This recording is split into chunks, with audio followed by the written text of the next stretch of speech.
It's not my moose, but it's a wild animal. Get the away from it, you idiots. Let it be wild. Don't have to like. Jesus Christ, you guys must be the dumbest people I've ever met in my life. Go ahead, touch it. Go ahead, try. Go ahead, try. See what happens. See what the happens. See how long that leg will go. Get the away from the moose. A little closer. It's the moose A though. little closer. Go on.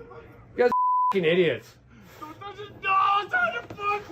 Get him. Yeah, get him. Yes. Get him. Get him. It ain't my moose, but it'll mess you up. I'm sitting here up in my truck, watching you win your darling war. If you wake up at all, you're waking up sore. Don't come up here, start poking the bull, taking them selfies, thinking you're cool. The antlers there, they ain't just there for show. Gonna put it up on your Instagram page, booping that snoot at him all in a rage. The antlers there, I mean it's time to go. Heading out to the national park, rolling down the back way off in the dark. You might not know what walks out on these old dirt roads. Might hear and snort of some eyes in the night, might come turning out and give you a fright. You might even drop your load. It ain't my moose, but it'll rock your world. He'll run you down, you'll be tossed and twirled, watching you win your Darwin Award. If you wake up at all, you're waking up sore. Don't come up here, start poking the bull, taking them selfies, thinking you're cool. Them antlers there, they ain't just there for show. Leave that moose alone.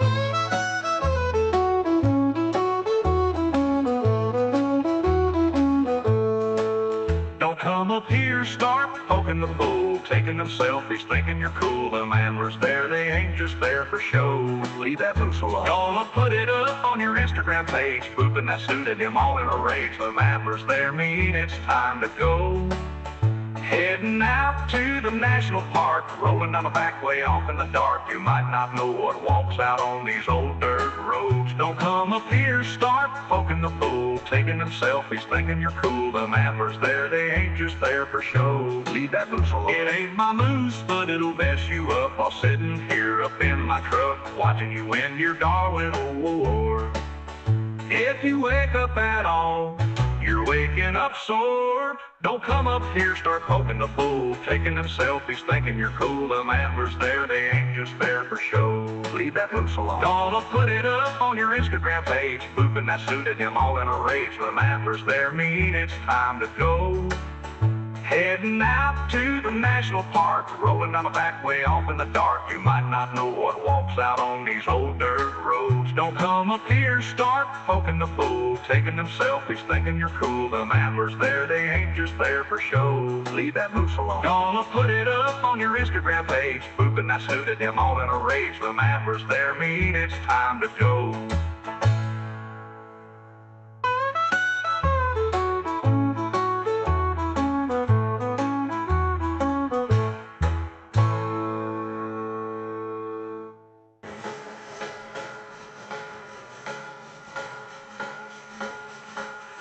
Here, start poking the bull, taking them selfies, thinking you're cool. Them antlers there, they ain't just there for show. Leave that moose alone. Gonna put it up on your Instagram page, booping that suit at him all in a rage. Them antlers there mean it's time to go.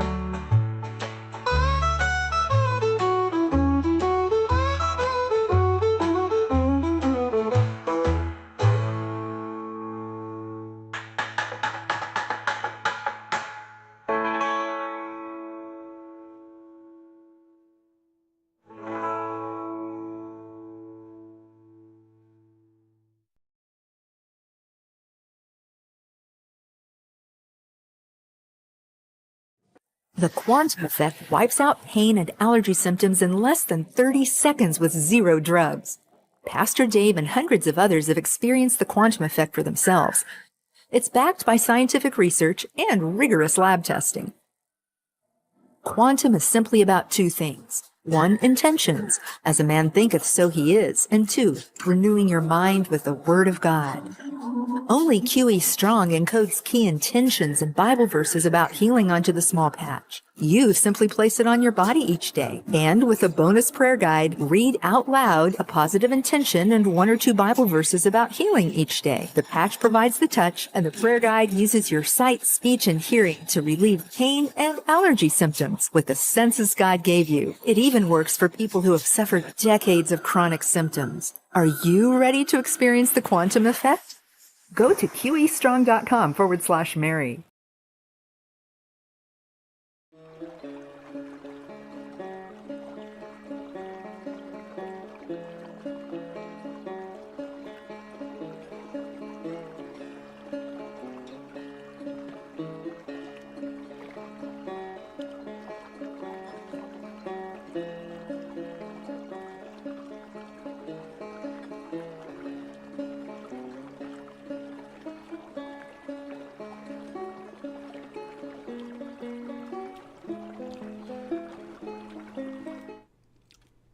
Good morning, my beauties and bees. Thank you so much for joining me this morning. We are live from the Hive. It is Saturday. It is October 5th. And currently it's 9:39, which gives me about 5 minutes to preamble for you today. Which is probably more than I'll need, so we'll probably end up hopping into Cryptic Corner right away. So, first episode of spooky season. Yay. So we're going to start with Ghost on Cryptic Corner. We got Ghost on CCTV today, so I got a list of them. We'll see how many we get through. I doubt we're going to get through all of them, but we'll get through as many as we can and try to I mostly looked for Poltergeist, but, you know, I took what I could get, and YouTube has a lot to offer, generally speaking. So, yeah. Also, if you're new here, I don't see anybody new, but if you're new here, please, it's very important that you hit the thumbs up button down below. If you're not subscribed, I'd appreciate if you subscribe. And if you're interested in helping me out, there is a couple of ways. There is a channel. There's a little $sign there. You can help me out one time, or you can buy a membership, or you can buy other people memberships. Not nice little feature there. Then there's also my Patreon. You can become a patron there. Right now, my patrons are getting special cryptid files for Cryptic Corner. So that's going on right now. If you go in there right now, you can actually see the first one's already been released. It is the Michigan Dog Man. So check that out. Absolutely. And let's see. It's me season, says Spooky Bed here. Well, I said that thumbnail was you coming over to asking for a cup of sugar, but I think you had stepped away for a minute or something. Yeah, Poltergeist videos can be easily faked, and we're gonna dive right into that. Don't you worry, native atheist. We will get there. So I'm glad that everybody's here this morning. I'll say good morning to my Hive. Hello. Spooky was first, and they made it very clear. And Sue Mommy pooped, and then Brian Stevens switched clothes. Then we had James Nordhoff showing up, and Deep Arcs in the house. We have John Hudson making an appearance, a native atheist, of course, as we mentioned. Trees is here with my crown. Thank you, dear. Yeah. So we got friends in the house tonight. Oh, there's Dave and Mad Computer Scientist. Good morning, Captive Desk. Yeah, good morning, everybody. Who's your buddies in the house? Nice to see you. Who's your buddy actually flexing those muscles? Like when I mentioned that's like, yeah, you can do this. And gifted 10 Hive memberships. That's 10. One was gifted to D, and one to John Hudson, one to James. We got Bryce, Jester, DeFreak, Al Trucker, Octopus with No Friends, Caterpillar, Unapologetically Chrissy, Sasquatch Secrets, and yeah, that's great. We got a whole slew of new channel members. Now you just throw something really quick when they're not looking. Well, hopefully the the poltergeist videos we have today are a little more sophisticated than that, but we'll see.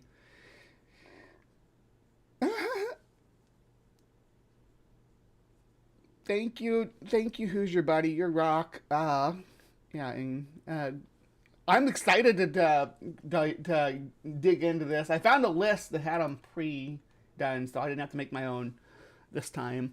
But I wasn't sure which one of these, because the topic I've had two topics I'm sure I wanted to start the season with. One of them was moved next week, so if you like spooky, creepy, haunted, cursed things, yeah, come back next week too, because we're going to keep it. We're going to keep the train rolling with the spooky theme. You did the thumbs up. Who else did the thumbs up? Did you all do the thumbs up? I'd really appreciate it if you did. That'd make you the awesomest people. But you know what? Like I said, I only had like 5 minutes to preamble. We're gonna jump right into Cryptic Corner. So I'll see you guys over there, and we'll keep the train rolling. Whoop whoop.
Hello, my beauties and bees, and welcome back to Cryptic Corner, where we explore the unexplained, the supernatural, the paranormal and hidden, the mysterious, the accursed, the alien and forbidden. I'm your host, Miss Bumblebee, and yes, I did just mess up my intro and flipped around alien and accursed.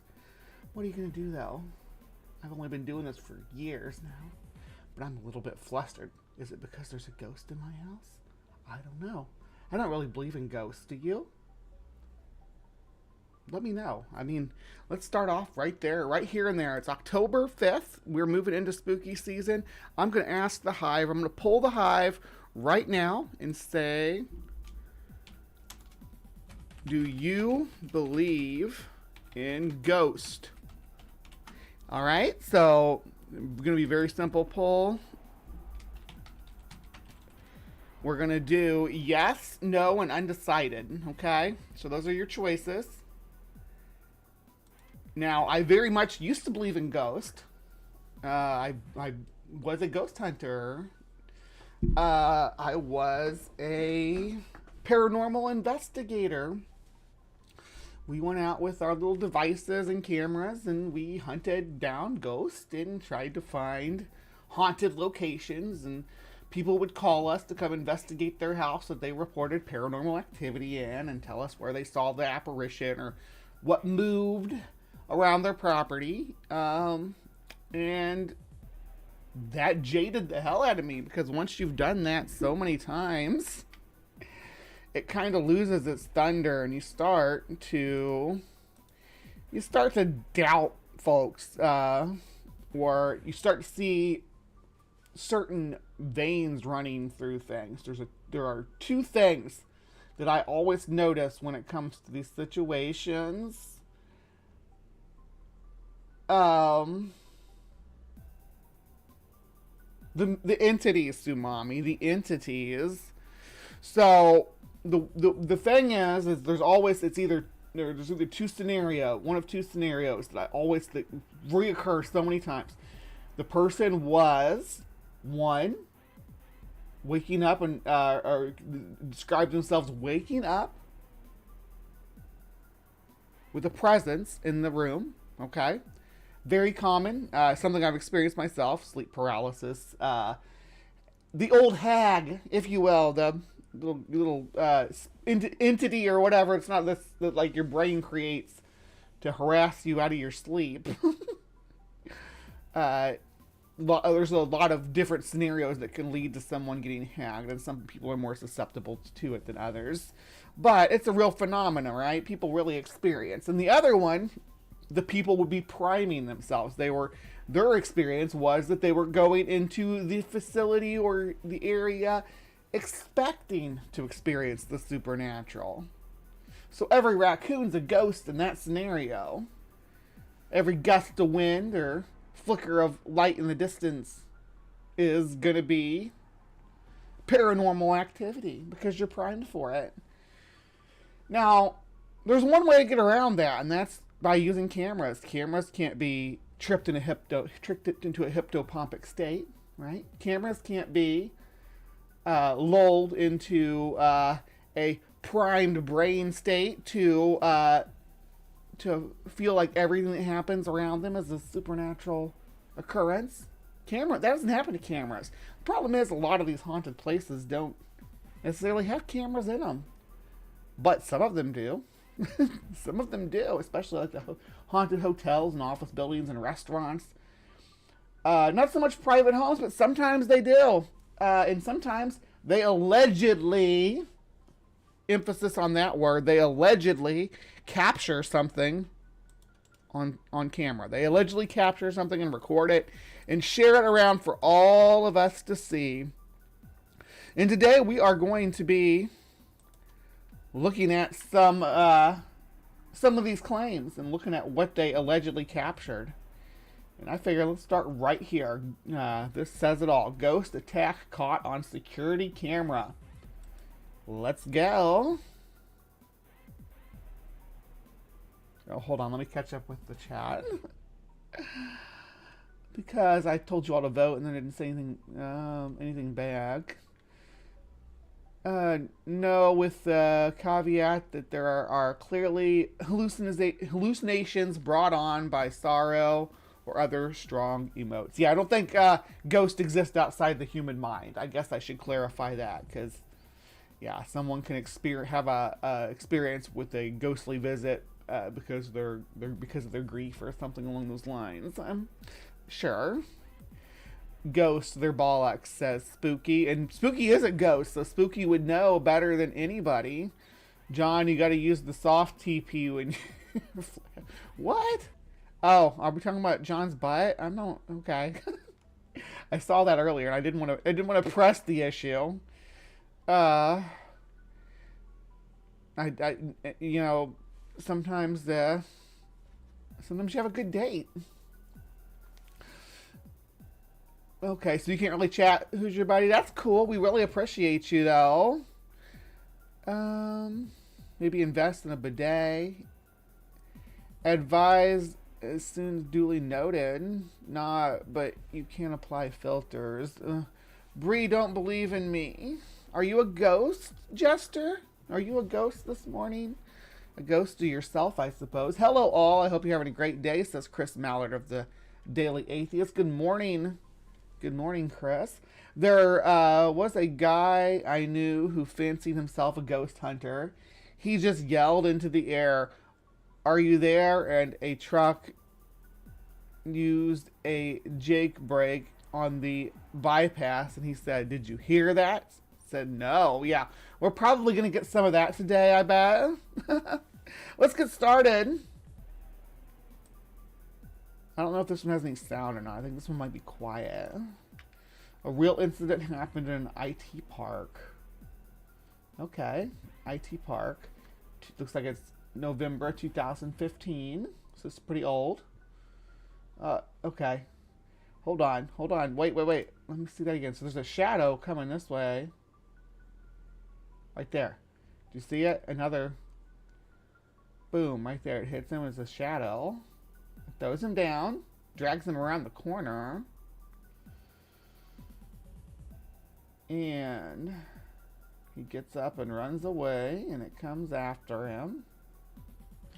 Alright, due to some privacy reasons, we can't disclose the name and other details of the victim or the place. Oh, someone being attacked by shadow people in your building and you don't want to tell us where it is? So what if I get attacked by shadow people? What if I'm going to a job interview there and I'm like, coming around the corner and the shadow people jump me because you didn't give me proper warning that there were shadow people in this hallway?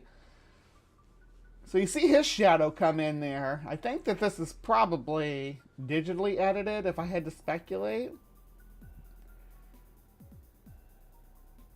And he's doing some pretty decent acting. Or it might be an actual person there that's been photoshopped out. That's also a possibility.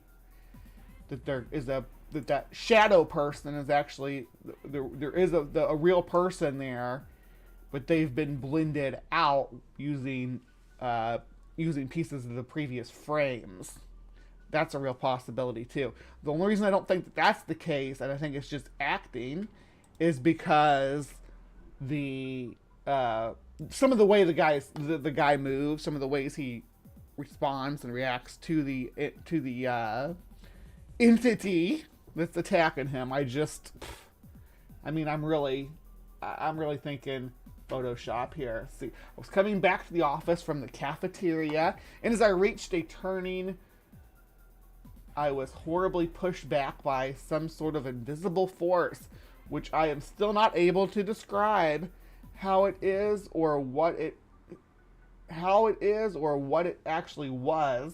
I don't know if that's I describe how it is. Okay, I'm not sure what he's trying to say there. I mean, I pick up the message he's trying to put down, I suppose. And not even that pushed me. It even held me tight towards the wall and lifted me up. And then it tried to drag me toward it. But somehow I escaped from its attack and hardly ran out of there. So my thing is it was pulling in the direction he was already going. So it's not like he was pulling him into some dark recesses. It was escorting him back to his office, his cubicle. I don't know. But it's going to go through it one more time and we're going to watch it. I think this one's in slow-mo. Yeah, so we're going to watch it nice and slow, frame by frame. Okay, his shadow comes into frame. And when it comes to the shadow person, I want you watch this. Oh, there it was. I want you to watch this reflective. So, this reflective piece of metal down here across the bottom, though, because there's windows behind us. You can see the light from the windows behind us. You can see where they're framed up, right? See where the windows are framed up in the image behind him? You know that there's windows back there. They're producing light. And it looks like it's natural light, just based on the way that it's falling into the room. And especially based on the way it's reflecting off these metal panels down here. There is a baseboard panel that's stainless steel and reflecting. Now, as you can see our gentleman's legs moving on in reflection of the stainless steel. When this entity moves, just watch. Just watch. Okay? So, you see his reflection on there. And you notice that it cuts off right above. It's already on slow mode. We're going to go down even slower. We're going to go down to the 2.5 because there's no sound, so it's not going to be weird or anything. So we're going to go down and we're going to watch it glide across. And if you pay attention, it cuts off right above the reflection. Oh boy. And then it vanishes, of course, from frame at all when he's doing his struggling, because it would be too much editing to try to add that shadowy figure in there with his shadow. But now it's re-emerged when he falls down. So he goes down, and it reforms as just a person. Doesn't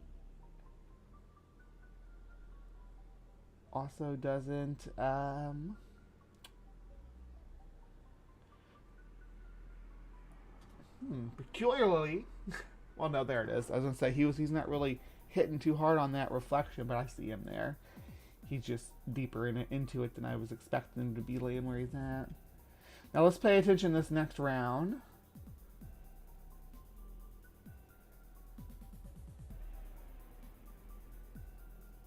I'm going to do it again, and we're going to watch the reflections on the floor this time.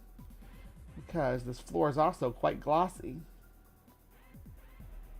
Right?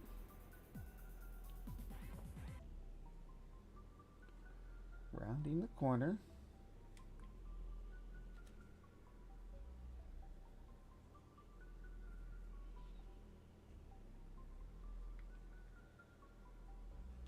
Maybe I should draw attention to the fact that he's got double shadows here too. Because one of his shadows becomes the alleged entity, right? So you got a double shadow up here and a shadow down there, and they're about to merge. Alright, so you get really close to merging. He's got double shadows. Whatever this is has no shadows at all. Or is a shadow. Whereas the captured pixelation of the shadows is probably a better way to describe it. Alright. He hits the ground. And it drags him off. Yeah, my main thing is this reflective baseboard. It's like, boom. Spooky says I'm too big to drag. That's good. I'd let the ghost drag me just to see what it would do, said Native Atheist. Well, you may have noticed the jester stopped being a thingy back when the castles fell out of fashion. Not true. I have a clown core persona. I was actually thinking about introducing that as a character on the show, maybe to do some shorts or something. Just do the, like, I would need to write a whole bunch out so when I could put on the the red flags character and and have some fun. I want to go troll creationist as that character is really what I want to do. Maybe I should go into, but the thing is I go into Discord, I'm not going to be on camera. I need to go into places where I can be on camera. Maybe not tell them I'm the same person, but it's pretty obvious who I am, right? Yeah. So I'm the cyber specter of a jester. Sweet. Yeah, let the ghost try to drag me back to my cubicle. Sure. It's not like it's dragging you on carpet and getting you a rug burn or anything. Bad touch, Native. It's always a bad touch. So yeah, that's the thing too. The ghost did not get consent before it grabbed a hold of our friend here. It could have been a green bodysuit. Were erased, then filtered, was added with the footage. Yeah, it could have been. There's a few different ways that this can be done. Reminds me of the deputy that pretends he was in a gunfight. Yeah, the guy who shot with... Remember the guy who shot at the Acorn last fall? It's almost Acorn season now. Watch out. And cops are going to be opening fire. Okay, I paid good money. I'm sorry, I lost my plays. I'm trying to be more interactive with you guys, though. I know there's a lot of you. I still say if ghosts were real, it would just be grandpas and infants from before the 1920s. Yeah, but the coxcomb went out of style, and now it's called the comedian. I get what you're saying. I get you. Yep, another person thinking Hoosier for the dropping it. So the guy was playing with his own shadow. Bree is some kind of detective. Of course, this is my superpower. Play this to Michael Jackson's Thriller. The kids make shorts like this, but it's actually pulled off way better. I've seen some really good ones. Some really good with I love when they do the cabinets and the drawers opening. And we'll get there. We're gonna get there. This is just the first one. I've spent a long time on it just because this one was so much fun to look at. Bree, aka Sherlock Homegirl. Yeah, I'm totally an investigator. I'm an investigative journalist. Don't you know?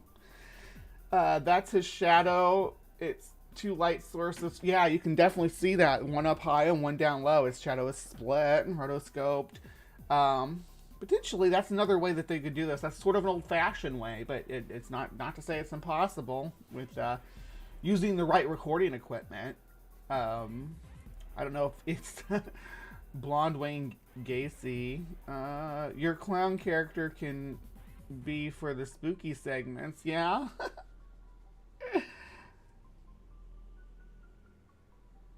Yeah. Clown. Yeah. All right. That's this one. Let's go see. Let's see the next one, because we watched Homeboy get dragged quite a few times. So what's next?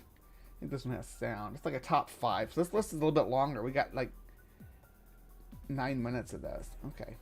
Is there sound?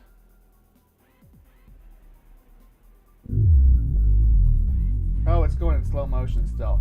Herpa derpa. Let me put it back on normal speed.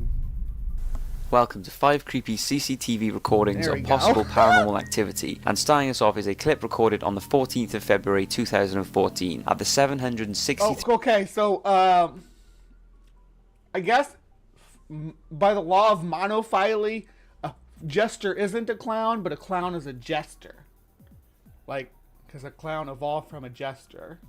So you never outgrow your ancestry. So a clown would be a type of jester. But a jester wouldn't necessarily be a type of clown. But if you see a jester, it might be a clown, because clowns are jesters.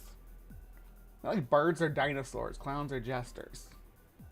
I'm going to go with that.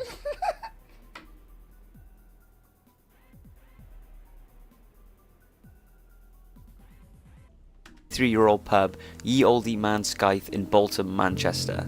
Pub manager Tony Dooley thought the pub was being burgled as he heard glass breaking downstairs, but after reviewing the CCTV footage he discovered this mysterious flicking figure behind the bar. The recording also unexpectedly shut off for no apparent reason at 6:18 AM that morning. Tony said, "I came down and saw a glass smashed on the floor, so I was instantly suspicious and went to check the CCTV and found it had stopped working. We checked the footage and it revealed this figure." Okay, hold on. That's some Wait pretty a creepy second, you're moving footage, too and up fast. next, Let's go footage back. to February 2014 at the 763-year-old I'm pub gonna mute it Ye first, Olde Man. 'cause I don't want to listen to him go whoa, whoa, whoa, but we're gonna slow you down. Flicker and figure. Perfect. I saw you there. We're gonna slow it all the way down because I want to watch this frame by frame. All right.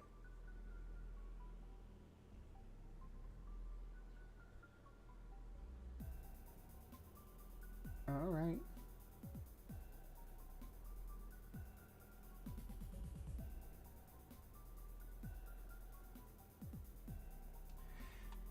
Oh, you, sir, have a bat. Let's watch again, because you can see it move over here. When it moves down here, it's black. There it is, right there. See it? It wings down. It's only catching it every few frames. You, sir, have a bat in your bar. It comes fluttering with its. You see it when its wings go down right here.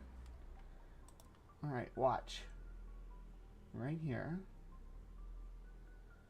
Comes fluttering in. There it is.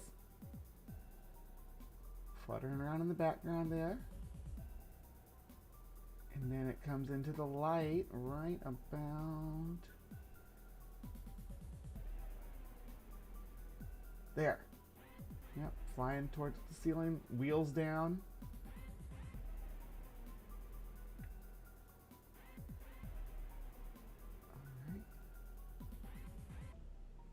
Yeah, it's probably setting off motion alarms if you have them. Yep, there's the bat. There's the bat. It's not a figure, it's a bat. It's not the figure, it's the bat. You have a bat in your bar, and that's what you're seeing. A fluttery little friend. It's flying down here. You can see it wheeling. Did you see it? It's wheeling around down here. When the light's not on it, it looks black because it's a bat. When the light's directly on it and it hits it, there it goes. It wheels down here. Look. See, when the light's not on it, it looks like a black moving through the dark. It's only when it gets right up underneath this light right here that it looks white like that. So that's where you're seeing the ghost. But I ain't afraid of no ghost. But if you disagree with me, tell me in the comments down below. Tell me what you think we're seeing here. Because I see a bat. Flying, you can see it flying low and it's dark. When it flies high, it's white. Yeah, he circles it. Yes, that's the bat with its wings down.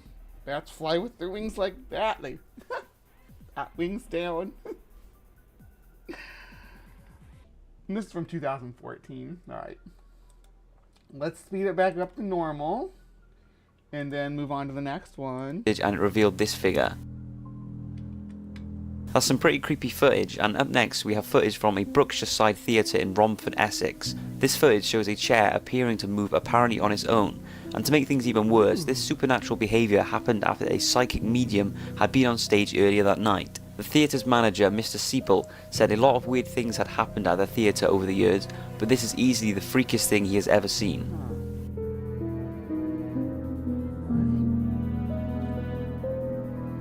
Chair moves.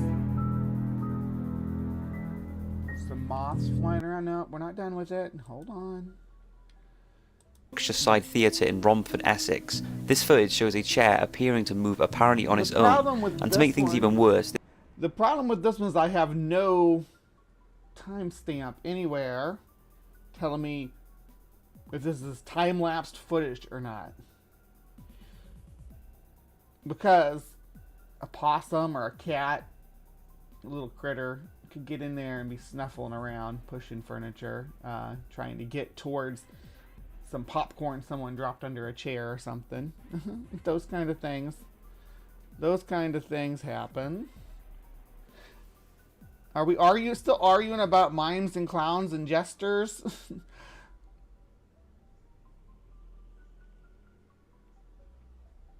Jesters are just the old-timey version. A clown makes a fool of himself. A jester makes a fool of the audience. No, clown is literally... comes from jester. That's where the tradition with the style of performance... Yeah.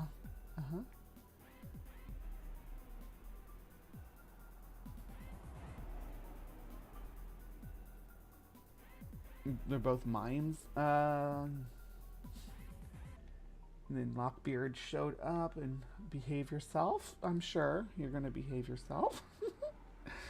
Again, clowns come from jesters. Jesters came from a much older Greco-Roman miming. Pantomime. Yeah. They weren't even called mimes back then. They were called pantomimes. But I'm not a pantomime because I'm a loudmouth. I like to talk. The bat probably keeps their roaches under control and gnats. Well, you saw like there was moths and stuff flying around. Well, that's this one. Never mind. I like to nail our chairs down, preferably to the ceiling, Calasia says. Brian. Yeah. This supernatural behaviour happened after a psychic medium had been on stage earlier that night. I got evidence coming out in just a few short weeks that'll blow you all out of the water when we find out. Actually, it's on the 18th of October. So we're all going to find out that the true origin of clowns is that they're Nephilim. So yeah, everybody's wrong. We're all wrong because they're fallen angels, don't you know? So hit the bell for this one because it's a wild ride, and you get to see me in my full Red Flags outfit. So check that out. All right. The theatre's manager, Mr. Seeple, said a lot of weird things had happened at the theatre over the years, but this is easily the freakiest thing he has ever seen. Yeah,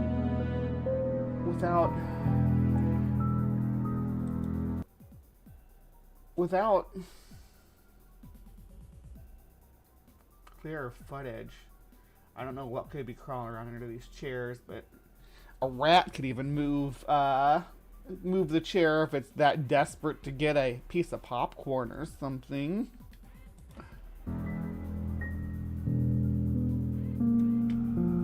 This next footage is from a Wingate hotel in Illinois. Recorded on September the 14th, 2003, the hotel's security manager stated that people staying at the hotel began calling in noise complaints to the front desk with reports of loud screaming coming from the second floor, particularly room 209. No recordings have ever been caught of the screams until after a complaint this footage was recorded. What's going on, John?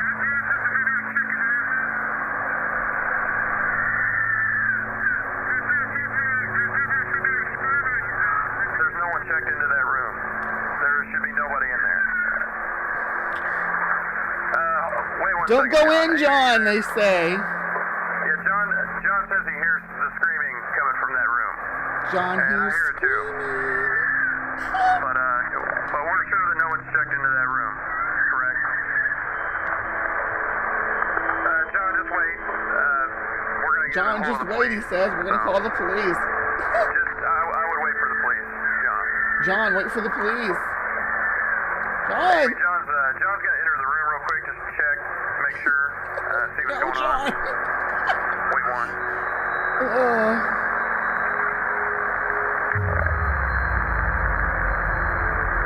Oh, did you see that?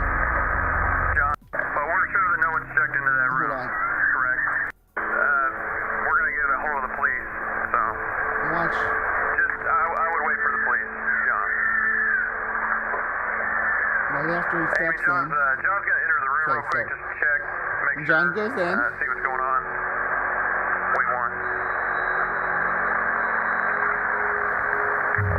Then allegedly that's the ghost leaving. You see it? Going down the hall. Watch right there. See it? More looks like it's a puff of steam, maybe. That's what I get, which makes sense when he says the next line here.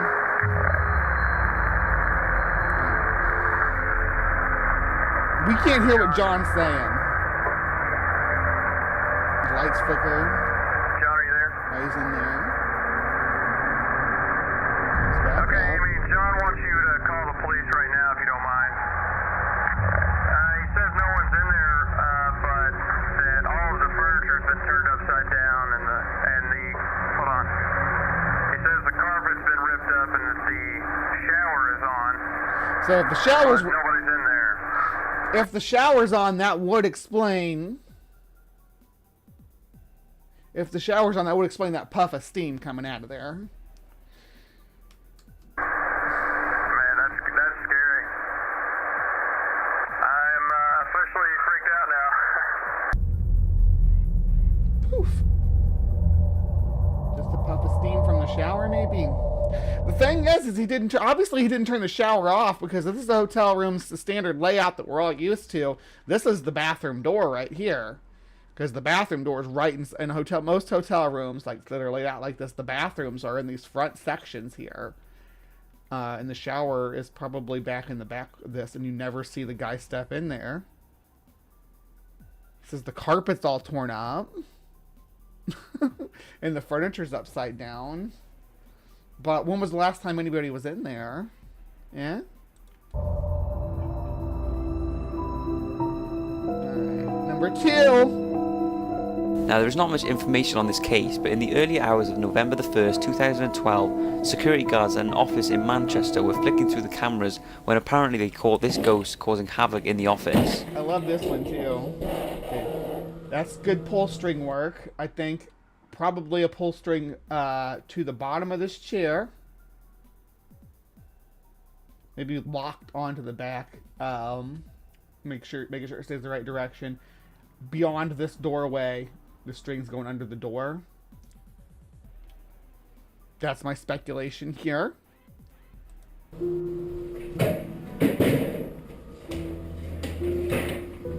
Kalisha, thank you so much. Thank you so much. Appreciate it. Let's stop with the jester clown mime. Guys, they're all Nephilim. They're all Nephilim. Doesn't matter. You're going to find out. Click on that link that I dropped there and hit the thing, and it'll remind you to come watch the show for Cryptic Corner, I believe it is.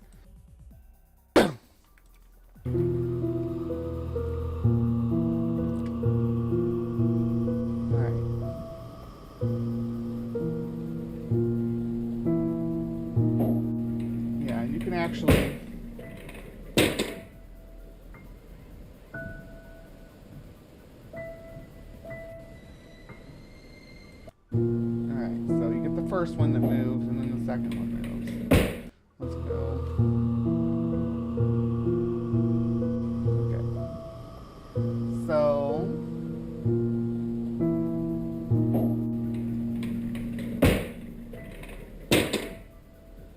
And keep in mind, string work doesn't have to be straight on. There can be several pivot points. Someone could be pulling this chair that way from the same place behind that door as this one did. Just with the correct, like, maybe it could go all the way up, around, back, and then around this pole, all the way around the room. It could, I'm just saying potentially, I'm not saying it does, but it could potentially go wrap all the way around this room, go under the windows, all the way down this wall, and come around this pillar column right here and pull that chair as well. That's, you know, when you're doing pull strings, you can go all different directions. Hey, Kalasia bought some more channel memberships. Thank you so much. That's 10 more. 10 channel memberships gifted. One to Sumami, one to Blaster Master 80, one to Hunter Biden's laptops, one to 30 of 50 annoying feral peccary newsletter. Native Atheist. Native Atheist is just saying, yay, Kalasia. I love you, girl.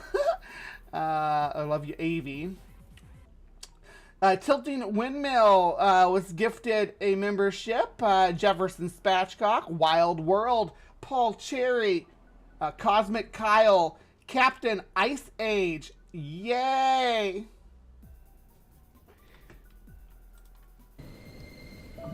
Welcome to the Hive, everybody.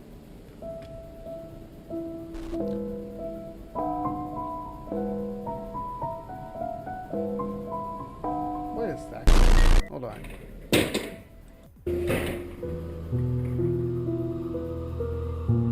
First one moves.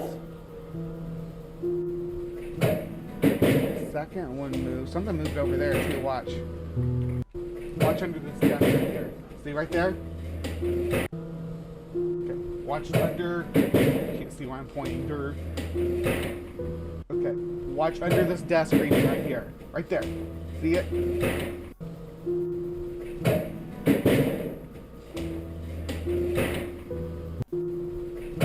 It doesn't make any sense for those light sources that would be the shadow from that chair.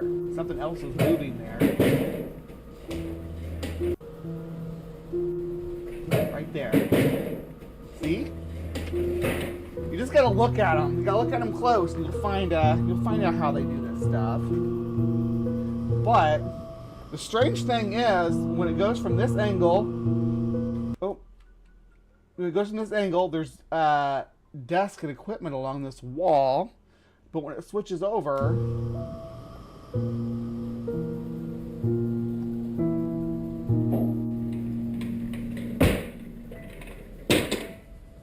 there's just a pillar there. Maybe this is a different room. But it seems like they're trying to imply that it's the same.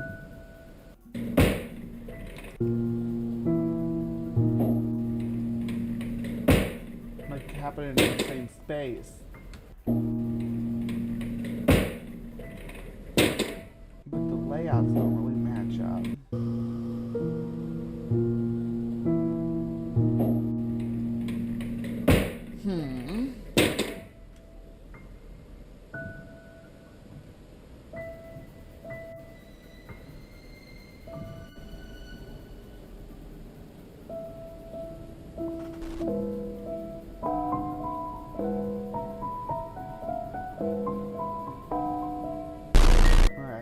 Screens flash.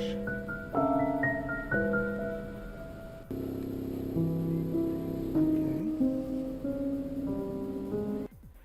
With us, I want does get.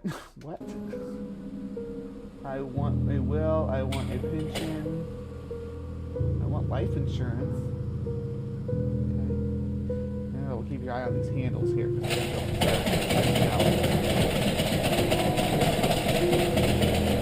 And the neat trick to this is you just have someone stand inside and move the handle up and down. This is all happening, just keep in mind, at 3 a.m. At 3 a.m. on Halloween in 2012, right? Well, not on Halloween. I was looking at those. Well, maybe, yeah. It could be Halloween. It depends on if this is in the UK or the US.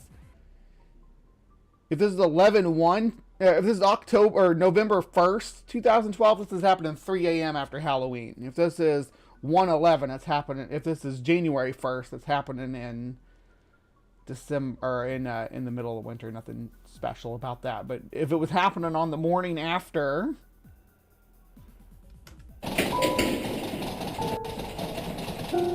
Candles are still going, apparently.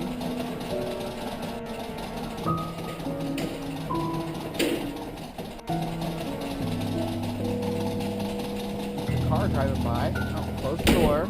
There's a pull string. Can be done for that.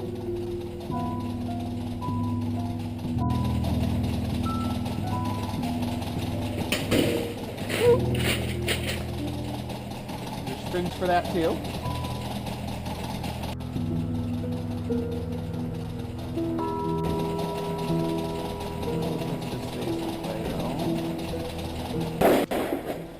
Oh, what did I miss? What did I miss? I turned away with that. It doesn't even show you what you missed. The papers are falling.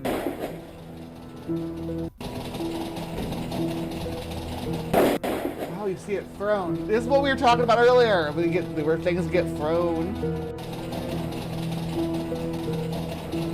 across the room. Yeah.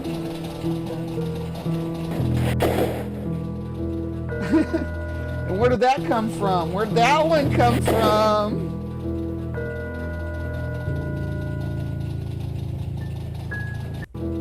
Where did you come from, little paper explosion? It's like it was coming out of the ceiling. I don't know, is one of these stacks maybe getting catapulted? That's a possibility, but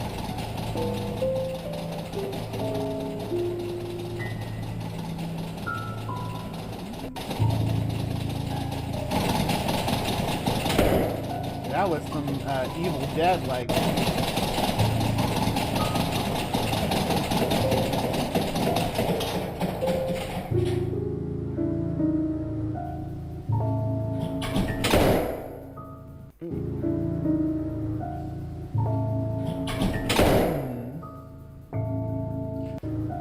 Where is it? Oh, is that door handle going too? Is that door handle down there going to it? Okay. Maybe that's the door that closed in that last frame.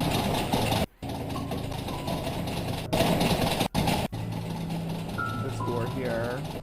This door down here at the end of the hall. That one. No, it can't be. That whole structure different. Must be a completely different door.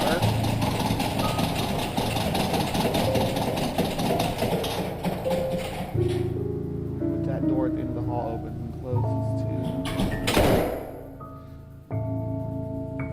And then there's another shadow after it all closed, moving at in the little window on that far door, right? All the doors closed, and then the shadow moves away. So the shadow's there the whole time this is going on, right? Over that glass window. Doors closed, and then it moves away. What are we seeing, guys?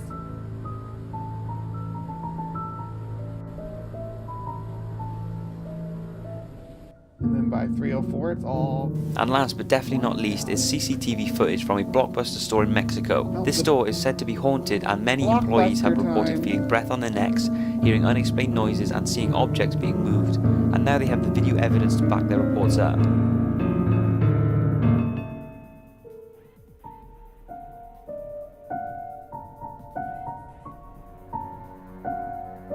Your cart moved away.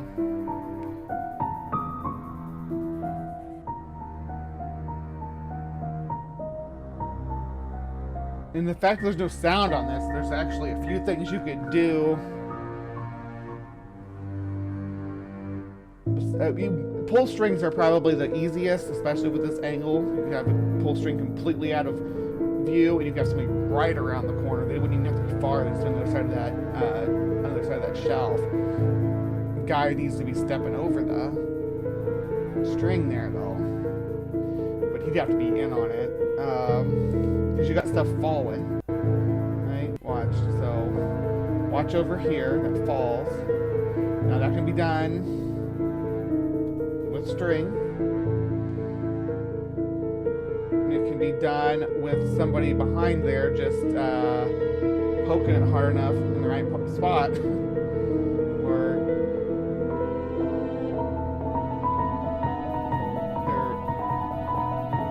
the structure of what's behind this we can't really see.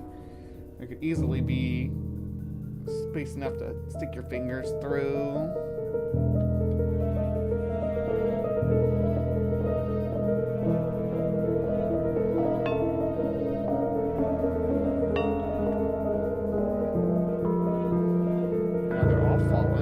Hey, you know what? I'm done. So that's it, 5 creepy CCTV recordings of possible paranormal activities. We all have our own beliefs, but no one knows for sure what is real or not. All we can do is keep an open mind about things. What you are about to see are haunted events. Hold on, I didn't catch all that. Encountered by real people, some may find disturbing. Be warned, Hive! And it's got some kind of like Mortal Kombat ninja guy. Oh.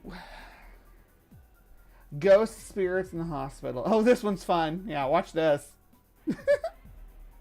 This is 2014. It's July 20th. I have just turned 31 the week before.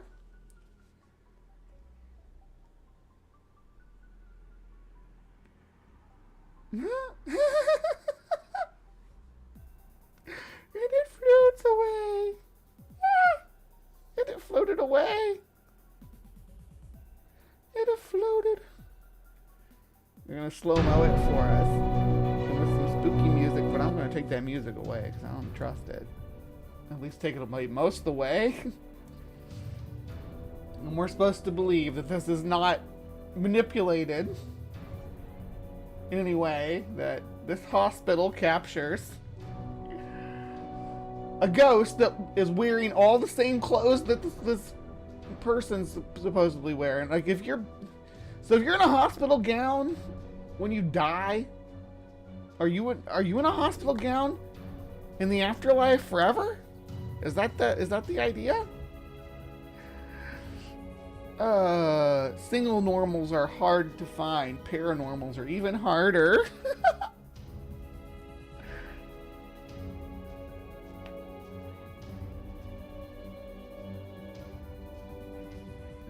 Oh, you knew that video store? Look at the trees. It said it was a Blockbuster. I'm not, yeah, that one was goofy and silly. Next. What you are about to see, okay, same thing. Same disclaimer.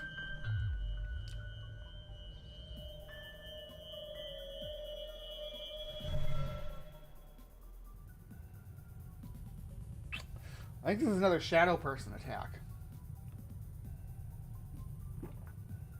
Damn it, my coffee's got cold too. I'm gonna go get some more. So we see legs coming down the stairs there. Couple of bros. They get mauled by a ghost in the corner. This is sort of the same kind of stuff we looked at earlier. So let's see. And actually, I think they may be a couple.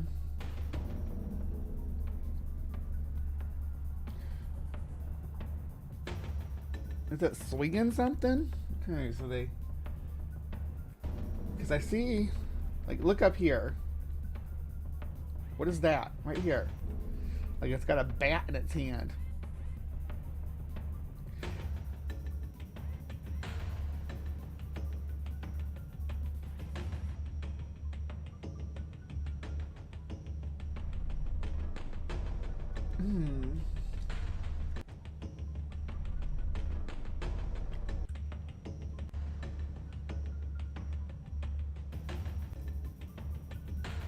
It's interesting they don't have shadows along that back wall.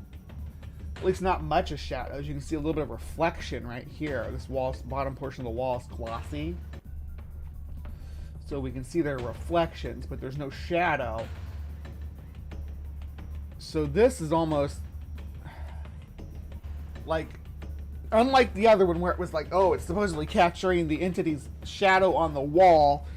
I guess this is supposed to be like a smoky, like ethereal black figure that's actually within the space and not a shadow on the wall reflecting something invisible attacking you. And it disappears right there.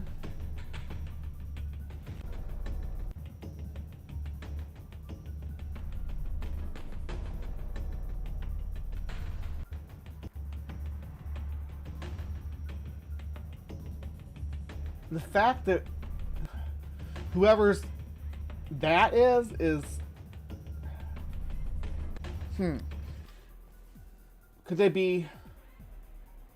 could there be someone down at the bottom of the stairs throwing something at them, and there's the front doors at the bottom of the stairs that's allowing this person to cast a shadow, but it's awful dark in this corner.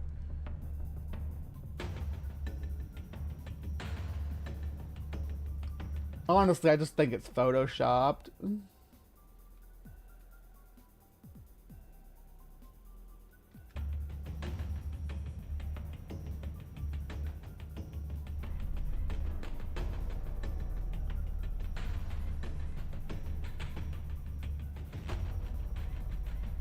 Yeah.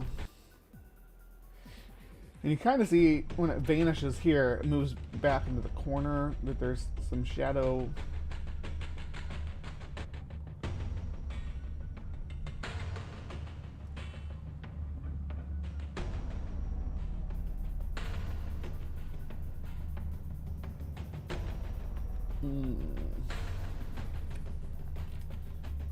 And the shadow is only cast on that reflective surface, except for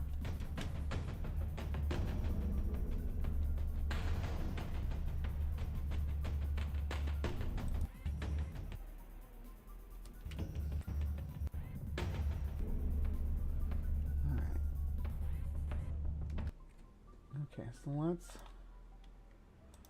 This is another person getting attacked by a bat. Alright. So we're gonna watch frame by frame.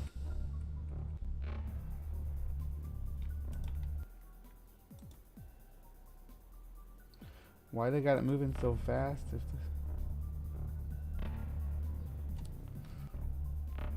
Wow, that's moving fast for her. We're at 0.25 speed right now. But I don't even see anything where they're saying it. Oh, I guess I do a little bit. But it doesn't move from that frame. It appears in that frame and then it reappears over in this frame. And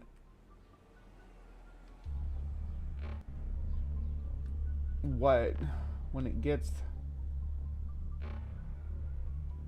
up here,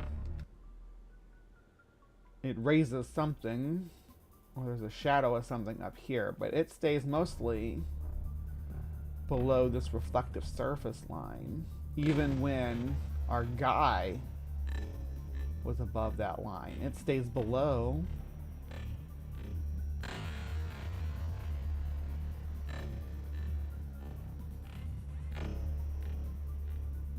And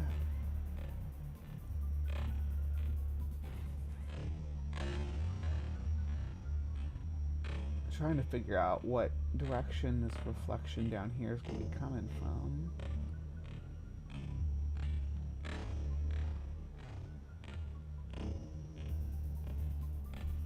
But you do see it above the line here. Okay, I was wrong about that. Its head's above the line right there.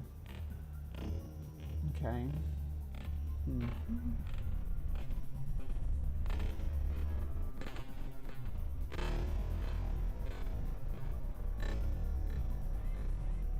But it seems like it's not going to appear on this point here.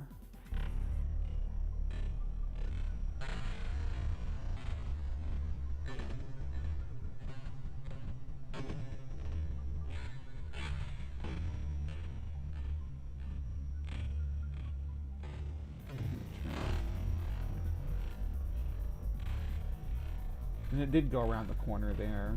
It just went around the corner where you couldn't see where the stairs were blocking.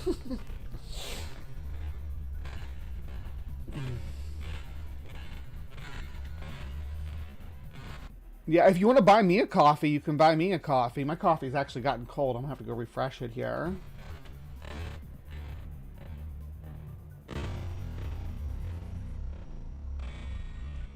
Alright. I think that we've looked at this one quite enough. Let's see what's next. Alien creature caught on camera. Well, this is supposed to be a ghost episode, but we'll see what you have. We'll see what your alien is. Maybe it's a ghost alien. I like that tower. What are you looking at? Where's our alien? I guess we were supposed to have seen it. Oh, is it up there maybe in the tower? I hope it's in that tower. They'll circle it for us and tell us what bush is supposed to be an alien. Okay.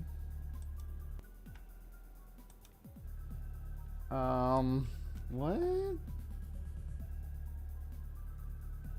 The white figure? I don't even know if that's a person and not just a reflection of light. There's a person working on this van right here, so there's a person standing there. That's a bit of a stretch, homie. That just could be some spray paint or discolored, could be worn down from people touching it. Light could be hitting it different because it's bent a different way. I'm not even sure what the material is. It doesn't look like wood, though. And it shifts as you move. So it's flat, whatever it is. It's not three-dimensional. Yeah.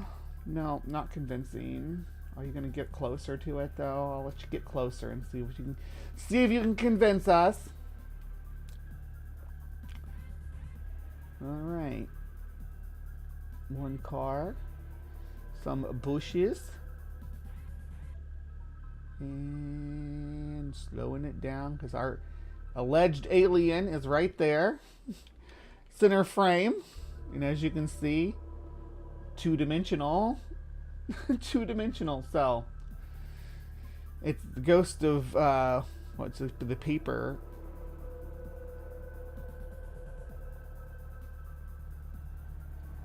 Oh yeah, Paper Johnny or whatever, the character that was flat. Flat Johnny? I don't remember the character's name.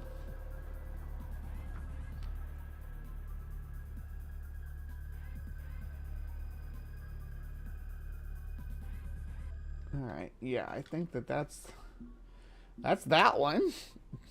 Really disappointing. We're almost out of time for Cryptic Corner anyway, but that's alright. Same disclaimer. This one's a little bit longer though. Got like 8 minutes here.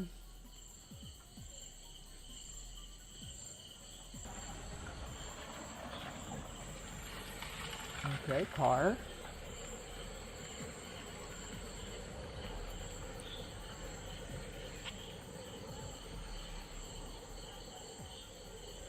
This is 2020 in August. Someone walking.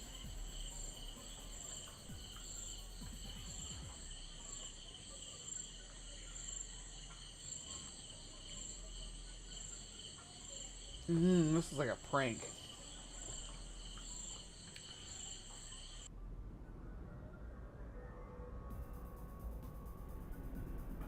If you go all the way back to that car, I'm going to be annoyed because that's way too far back. Yeah, okay. Just the guy walking. Okay, so she's there. Okay. When does she appear? Right there.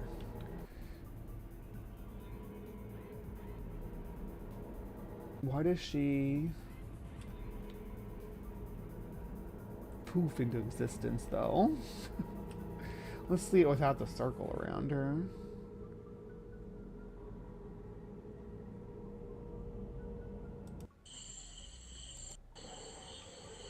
Does she poof then? No, there's some movement up there before she appears. Looks like maybe. That's when the light really catches her, though.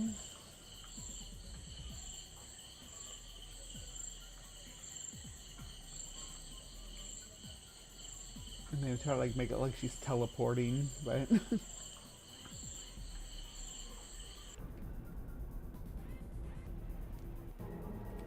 we already watched that one. Doing slow-mo. And she's gonna poof right in front of him, right there. He turns around and darts up this driveway.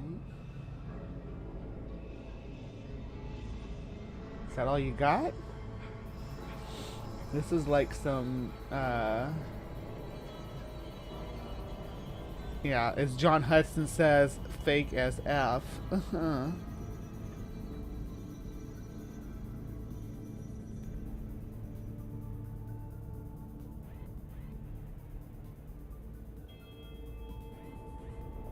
What does the car have to do with anything, though?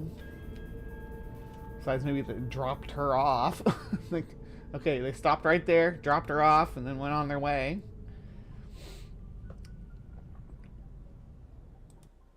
But this has another video in it. This will probably be the last one we watch, this 8-minute video for CrypticCorner. But don't worry, we have more show to come for my life from the Hive peeps. Okay, so this is also on... This is the day before the last video, August 2nd, 2020. It's the middle of the day. Well, not the middle of the day, towards the end of the day. 5:17. And there's a woman in the bottom left holding the baby. And bouncing the baby.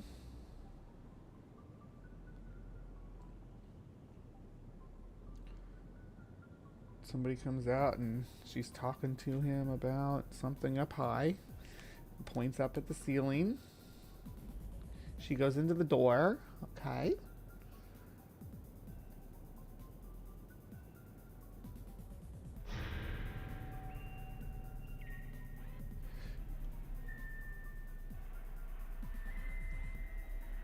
What are we supposed to be spooked out by?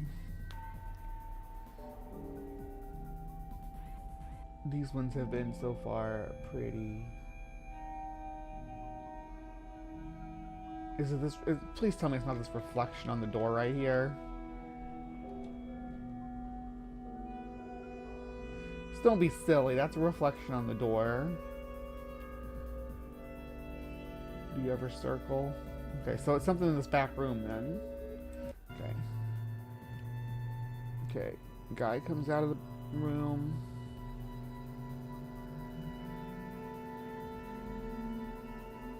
Woman goes into the room.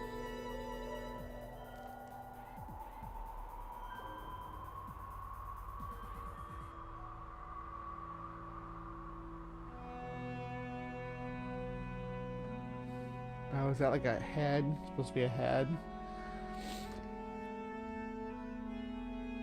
This is obviously someone's like living space, right? So is there another door over there where that could be a shadow of someone walking around in there? Come on now.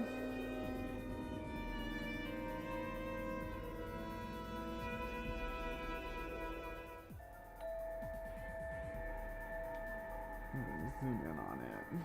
Okay, so guy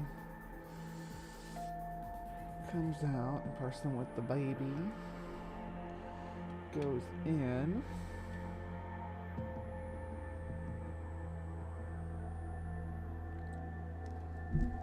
Okay.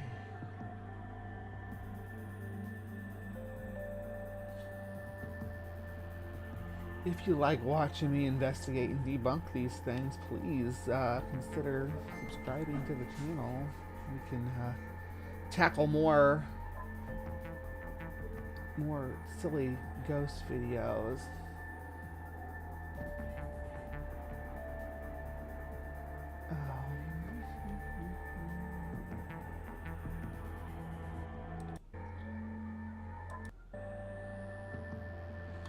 So I guess the idea is it's got a white outfit and then dark hair. But it sure does look like an artifact.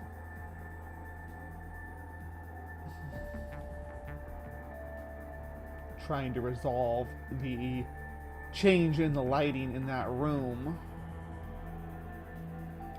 Because people moving around and opening doors either in this space or inside that space there. But I can't be sure because the pixel quality, I mean, this is like less than 420. You can see the pixels. But you see a shift in lighting right there. Everywhere there's a shift in lighting, not just in that room, but out here as well, when she turns to look at us. Change in lighting right there. Did you see it? I saw it. All right. Well, how many do we get through? Some of these were longer though. We got about halfway through, not even halfway through. We got 1, 2, 3. Well, see, these were long though. There's 2 of them that were, these 2 together could have been a whole episode of Cryptic Corner by themselves. We're already 5 minutes over on the normal time frame. Could have done without this one though. There's more to come. And we may continue this list sometime in the near future. So, matter of fact, I'm gonna copy it and save it to my place where I save. All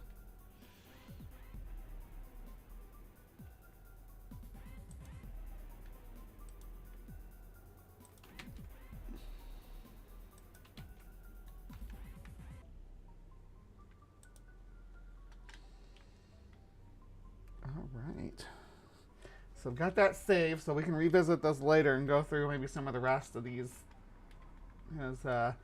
as time allows. But I may do like a member. Actually, I may do that. And since I got just a whole bunch of new channel members, I may do a the rest of these just as a channel member exclusive, and I might actually do that later today. I don't know yet. So if I decide to, I'll put out an announcement. I'll try to put out an announcement a couple hours before the channel members, so that they know if they want to come watch it, where it's going to be. Now, our poll did turn up that we have 69% of people in the Hive don't believe in ghosts. 15% do, in fact, believe that ghosts exist, and then we had 15% that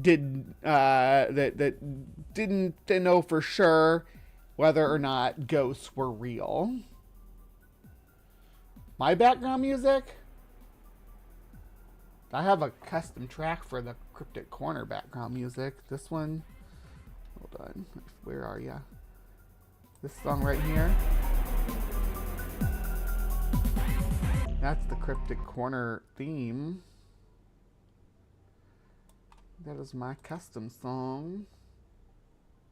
Yeah. Usually it always plays in the background. You just noticed it today. Yeah. I didn't change the, well, I did, it was on 52, now it's on 46, but I think it would sound better at 46. Anyway, yeah, so we are going to continue down the spooky spiral for the rest of the month here. I also have something scheduled with Ember later this month where we're going to get a little witchy with it, so check that out as well coming up here. And I just recently did a thing with Vandalia 1998 talking about slugs, so if you like slugs, go check that out. Please remember to be kind, take care, and we'll see you next time. Don't go anywhere. Live from the Hive, people. I'm telling you right now, there's more show to come, and this next section is going to be hilarious, and you're not going to want to miss it. Because you thought the Ica stones were bad, those fake Peruvian stones that they said there were dinosaurs on, you thought those were bad? Wait till you get a load of what we're talking about in this next segment. If you can't see it, it's down below. The Acambaro sculptures or figures or whatever you want to call them. We're digging into it. So don't go anywhere.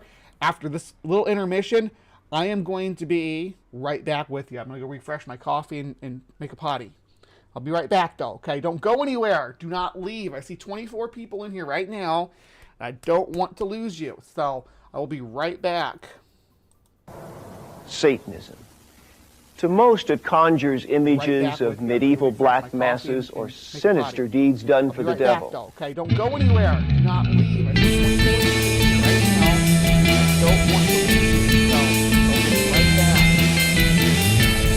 Satanism. To most, it conjures images of medieval black masses or sinister deeds done for the devil. Don't go anywhere.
Must expose all the evil being done in the name of Satan.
Hello, my beauties and bees.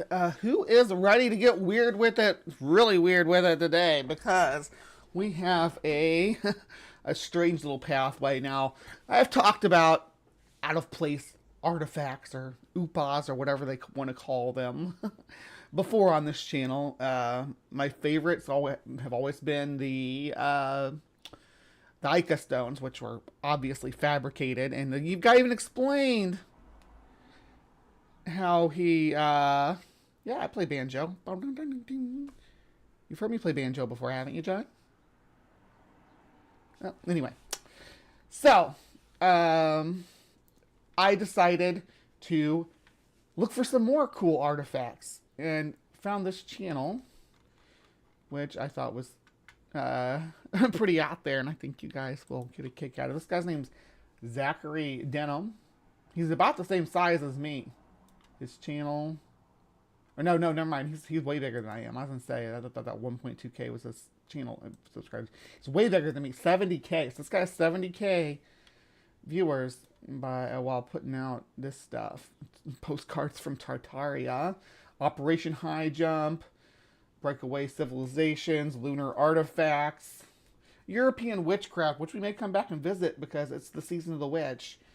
fairy pools in the sky. But today, what drugged me here was I was looking for some information on this orphan train conspiracy.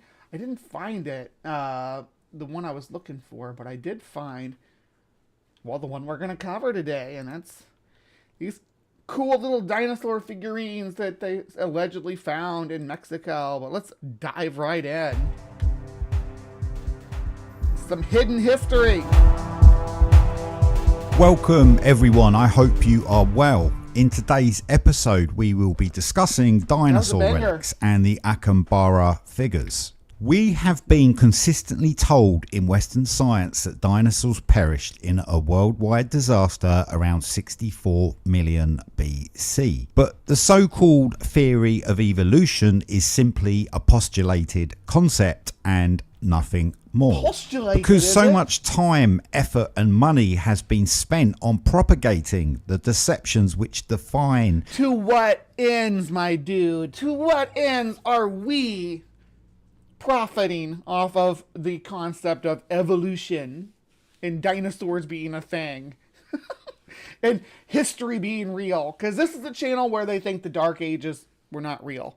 The theory of evolution, most academics, whether they are paleontologists or anthropologists, cannot allow their postulated theory of evolution to be exposed as just another bogus and questionable theory of Western science. The contemporary understanding about the Acambaro figures began with a merchant and field archaeologist from the city of Brenum in northern Germany, named Waldemar Josrid, also known as Waldemar Robert Ludwig Josrid Walden. On the 26th of July 1944, Waldemar Josrid was riding his horse along the perimeter around the Bull Hill in a dried out part of Bull Stream that is a small tributary of the Lima River of the Acambaro, which is located in an area of southeastern Guanajuato within central Mexico. Whilst he was there, Waldemar noticed part of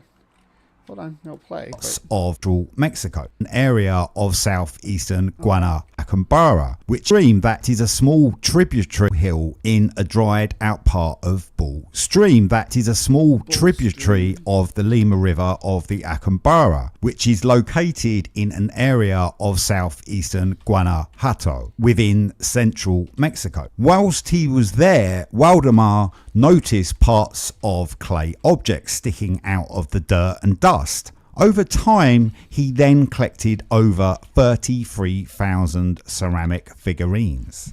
Professor Charles Hutchins Hapgood from... So I'm trying to find this dig site location. You're making me want to go grab a banjo. So, the Lima River, Mexico. Is there a Lima River in Mexico?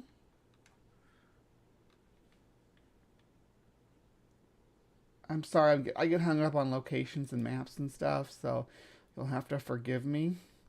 Before Waldemar Josrid was riding his horse along the perimeter around the Bull Hill in a dried out part of Bull Stream that is a small tributary of Bull Stream of the Lima River of the Acambaro, which is Lima River or Acambaro. Okay, let me see if we can locate that. Lima River, Acambaro.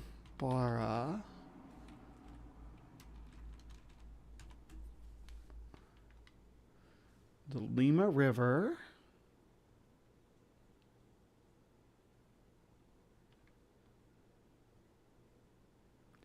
Oh, Lerma. Lerma, not Lima. Okay. Well, let's try that. And see where that takes us. Let's see if we can't get to the headwater. Okay. So, let's look. Here's the Lerma River. It's this river right here.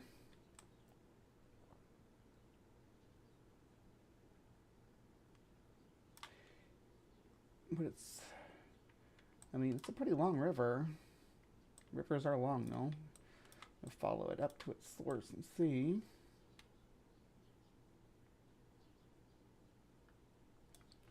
Because boy, oh boy, it's going all over the place. It's winding as rivers are wont to do. Let's see. Lerma.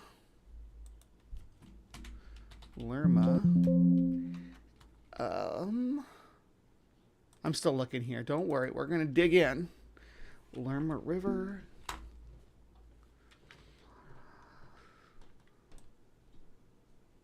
And he said bowl.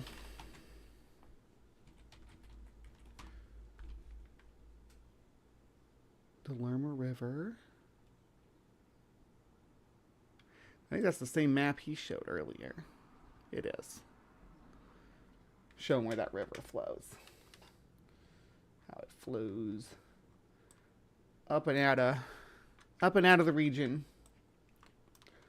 All right. I'm not going to get too hung up on this, though. Let's continue on. Is located in an area of southeastern Guanajuato within central Mexico. Whilst he was there, Waldemar and noticed I don't know if that was his attempt to say Guadalajara.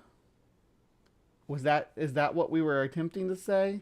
But yeah, look at some of these figures. Of clay objects sticking out of the dirt and dust. Over time, he then collected over 33,000 ceramic figurines.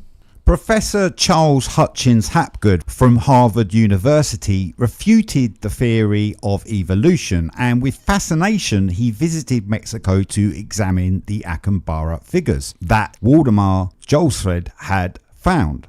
Professor Hapgood also invited his close friend known as Erie Stanley Gardner, and because of his visit to Mexico, Erie Stanley Gardner then wrote a book in 1960. It looks like his name's Earl, not Erie.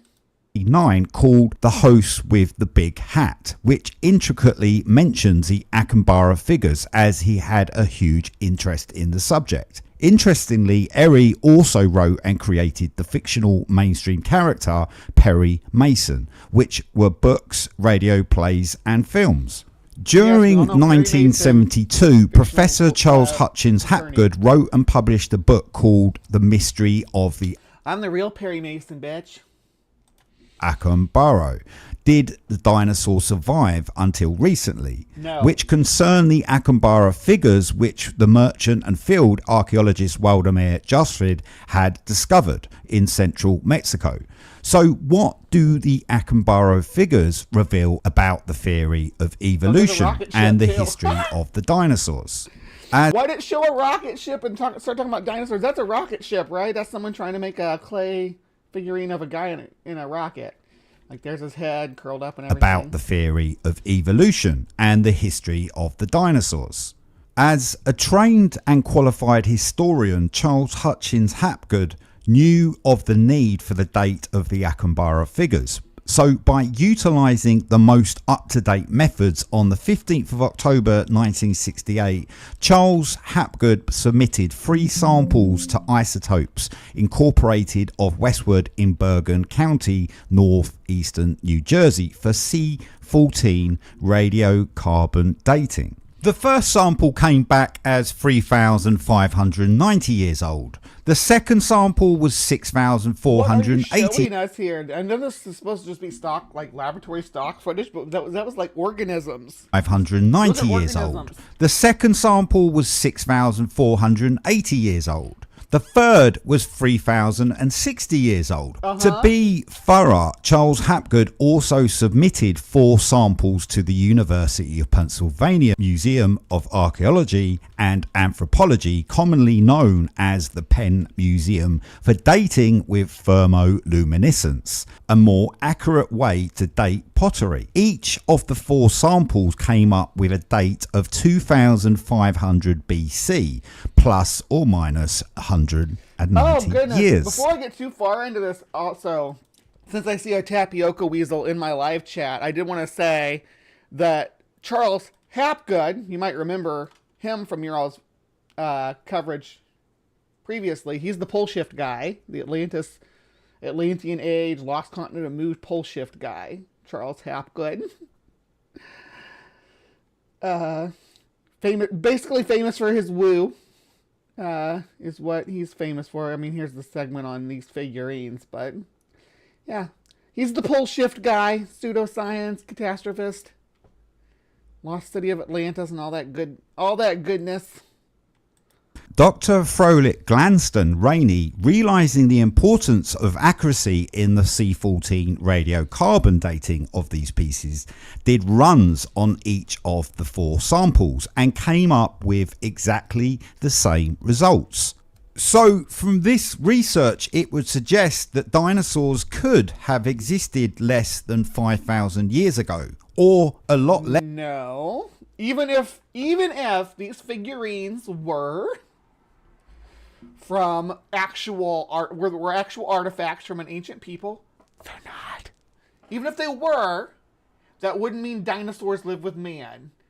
It would mean these were some kind of weird chimeric animals that they were making, because the dinosaurs that they made are 1950s children's book dinosaurs that are not accurate.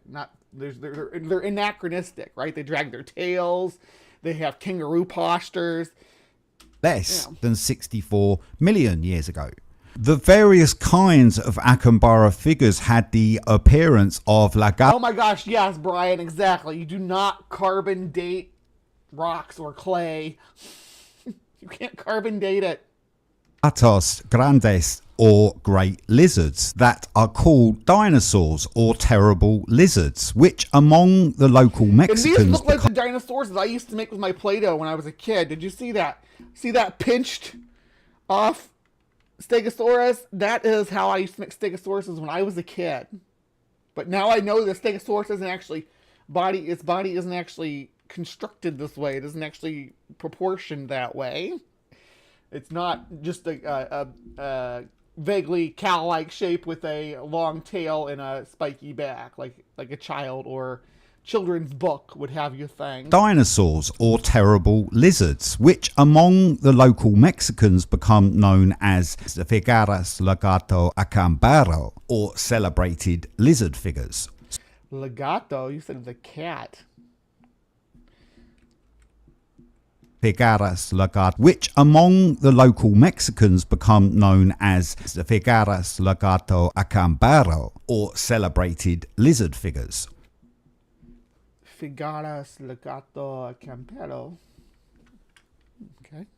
Some of the figuritas acambaro, or celebrated place figurines, clearly appeared to be a species of dinosaurs, which include nothing about.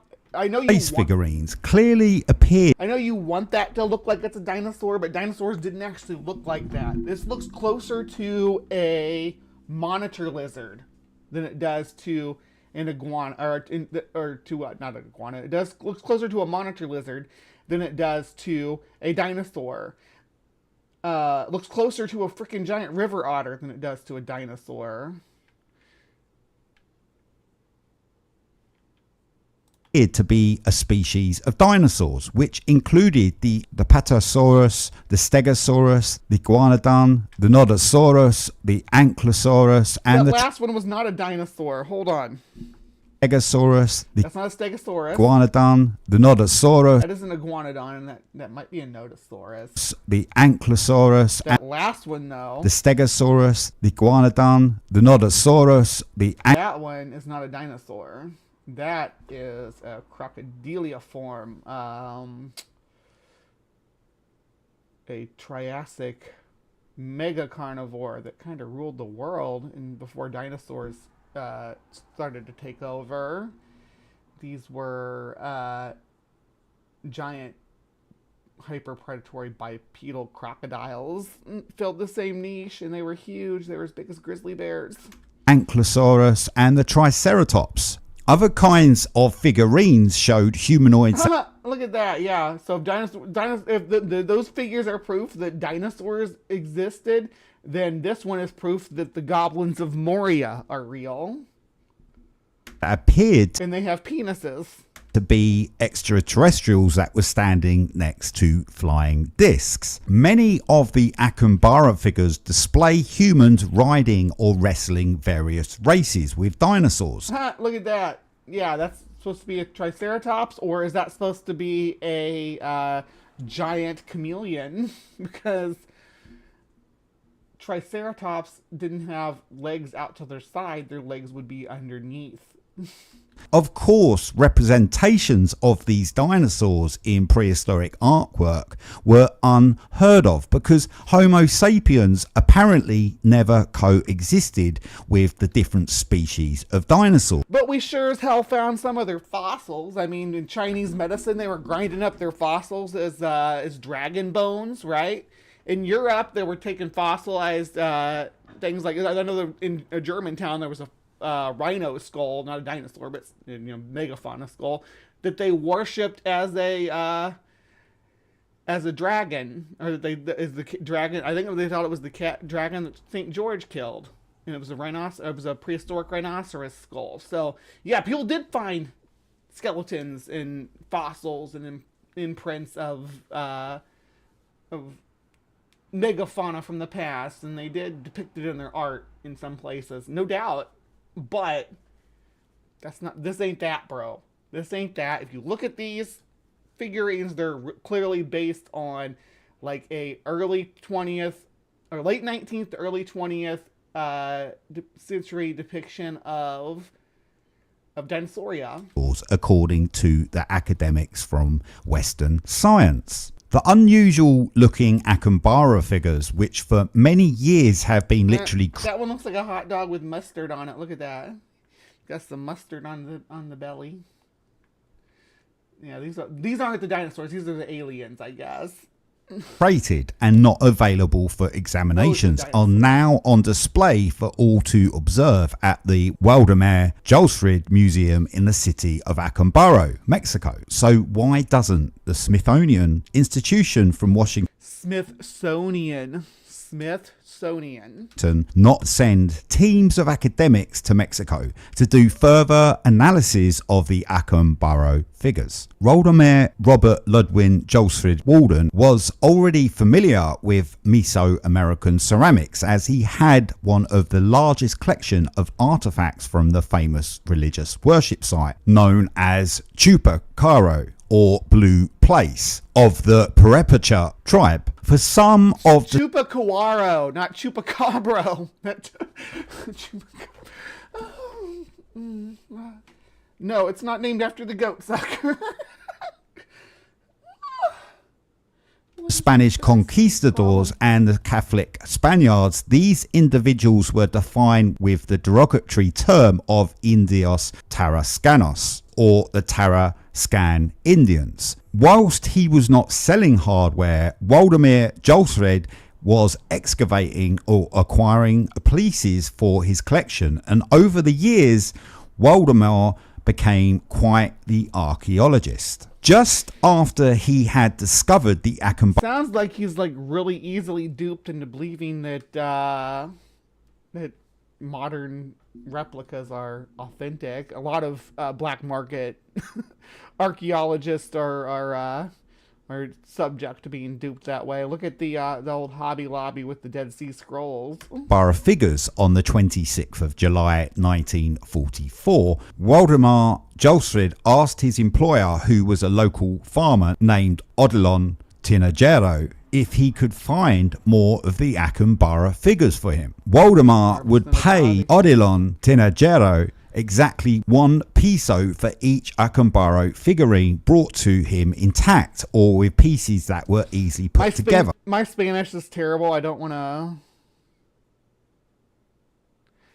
to correct his Spanish or be too hard on his Spanish. Besides the Chupacabro thing, that was just funny. But yeah, as far as I know, azul means blue.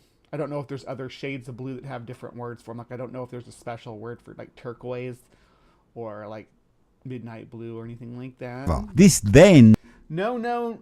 The Smithsonian is the name brand. The Wish.com generic museum adult archaeological filmmaker is Smithsonian.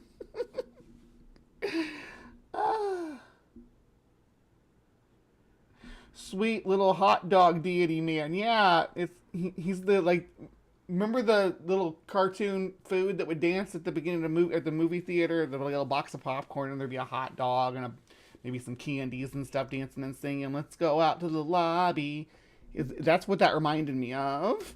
Began his collection, and over 5 to 6 years, Waldemar Jolsrud gathered over 35,900 of these bizarre Acambaro figurines. On the 18th of June 1947, figurine 5 to 6 years easily put together. This then began his collection, and over 5 to 6 years easily put Acambaro figurine brought to him intact. So let's keep track of this, because this is the same thing that happened with the Ica stones, right? We have a guy saying, "Hey, I will pay you to bring me these Mesoamerican looking clay dinosaur figurines and aliens and stuff. If you can bring them to me, I'll pay you for them." So he literally jump-started an industry making these. With pieces that were easily put together. This then began his collection, and over 5 to 6 years, Waldemar Jolsrud gathered over 35,900 of these bizarre Acambaro figurines. I bet he On did. the 18th of June, You tell a bunch of poor farmer folk that they can get paid, that you'll pay them to make some Mesoamerican clay figurines that look like they're like the ancient American people made them. They're gonna do it, right? This reminds me of that scene in, what's that movie with Adam Sandler where he tells a little Mexican girl on the beach that she brings him this shell, he'll give her like $1 a piece for him or whatever, and she brings him like 6,000 of them.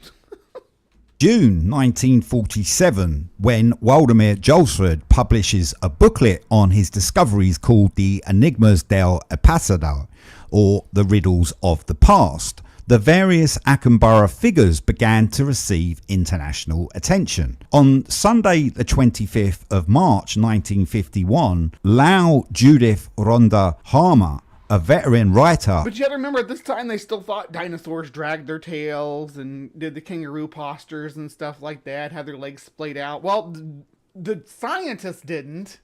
The journalist did. For the Los Angeles Times, published an article titled "Mexico Finds Give Hint of Lost World. Dinosaur statues point to men who lived in the age of reptiles." Lau Judith Ronda Harmer had visited the city of Acambaro on the 25th of March 1951 and describes in his article the sheer volume of the collection in the house of Waldemar Jolsrud.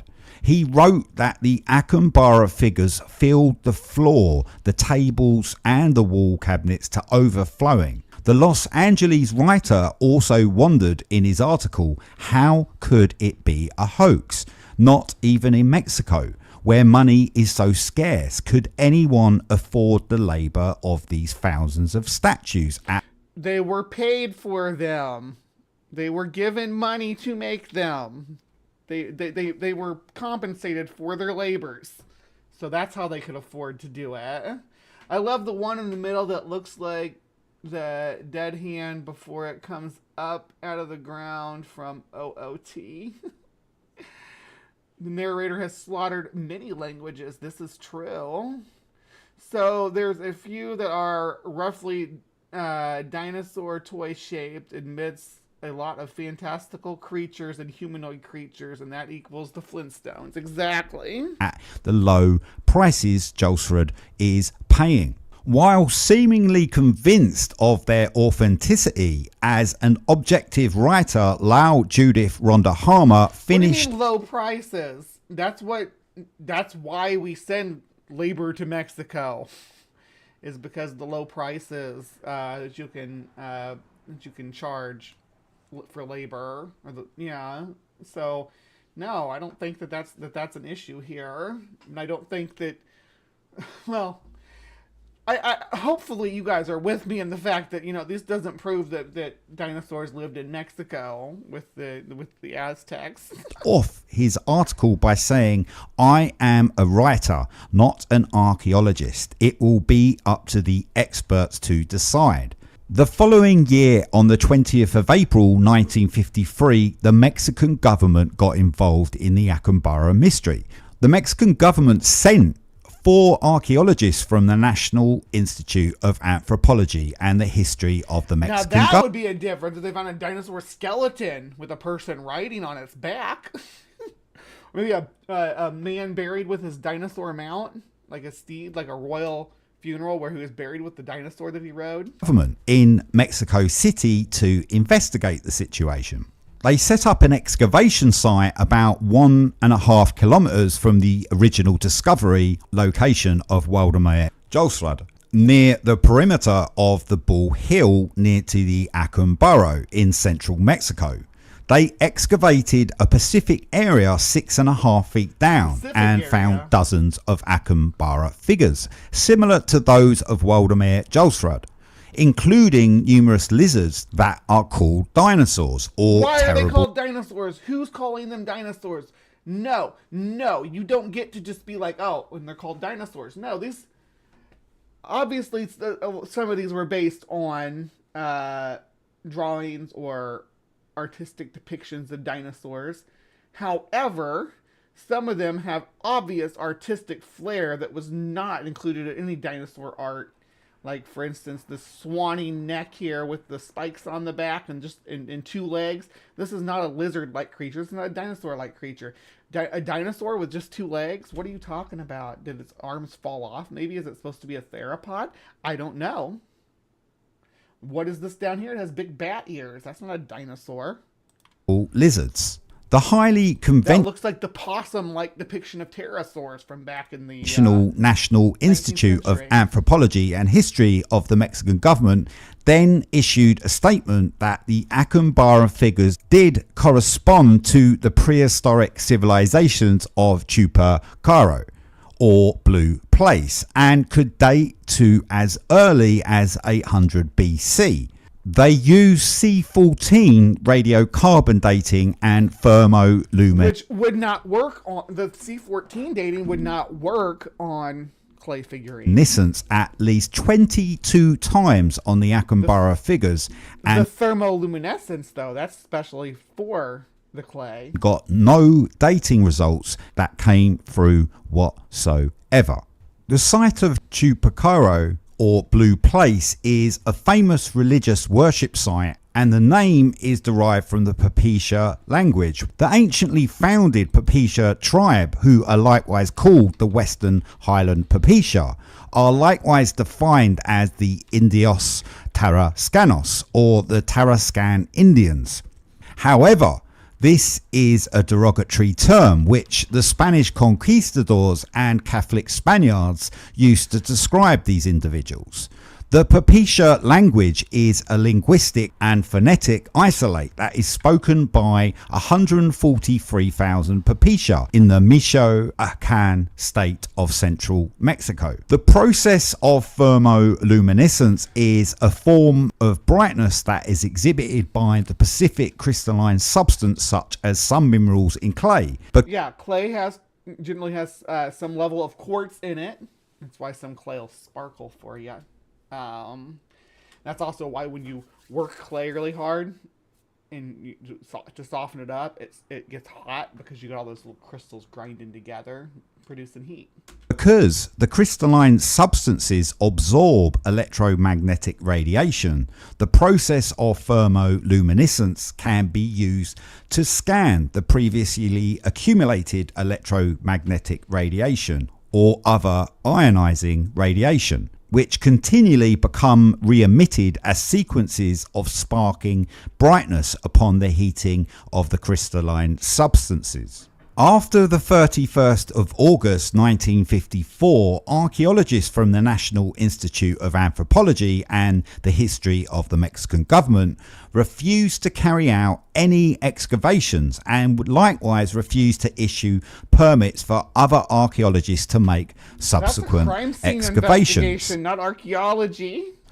Why would the Mexican government do this? Surely if the various Acambaro figures of dinosaurs were part of some bizarre hoax, the Mexican government could therefore easily validate whether or not the Acambaro figures were authentic. What good does it do for the government to debunk these figures? What benefit is that going to be to the government in Acambaro? What are they going to do? Right now, they've got a museum display with thousands of these. Even if it's a hoax, they've got a museum display with thousands of them. If they prove that they were baked in 1937, is that going to do them any good on their tourism dollar? Or not. So why did they care? With some interest, the archaeologist known as Charles Corradino de Peso, who was employed at the Amerind Foundation, which preserves the culture of Native American tribes, was sent to examine the Acambaro figures. Charles Corradino de Peso published his highly questionable and dubious findings in the 1953 American Antiquity magazine, and also the magazine called Archaeology that was published by the Archaeological Institute of America. Charles Corradino de Peso deliberately went down to Mexico with a clear bias to intentionally expose the Acambaro figures as a purposeful hoax. Hey now. Okay, so Charles Corradino de Peso is from St. Louis. Interesting. Was an American archaeologist, best known for his research in northern Mexico and the American Southwest. Let me just pull him up. The guy who they're disparaging right now. And let's see. De Peso's first field experience was at Acambaro, Colorado in 1937. De Peso's first work with the American Indian Foundation. De Pesos was established by the Mesoamerican merchants in order to...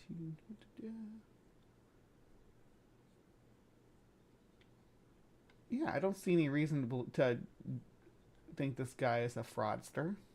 What's your problem, bro? Although having the backing of the Amerind Foundation, Charles Peso made very unscientific claims because Charles Peso did not use any scientific methodology for his falsified results. For starters, Charles Peso only spent 2 days in Acambaro and only 4 hours examining the collection of 35,900 Acambaro figurines. How long do you think an expert at curating Native American artifacts is going to need to identify a modern fraud from real artifacts? How long do you think that they'll need? Do you think 2 days and 4 hours isn't enough to say, hey, this is obviously an American requested piece of art that was paid for and based on modern depictions of dinosaurs and fantastical creatures? He did not set up and conduct an excavation of his own and deliberately ignored every single anomalous segment of information. That's the thing too. The funniest part of this is the dino fossils from Mexico don't match the set they represent. Yeah, because you got like Triceratops and Tyrannosaurus rexes and things like that, and the Maastrichtian dinosaurs that are basically from like the Hell Creek Formation and into Canada and Alberta and stuff like that.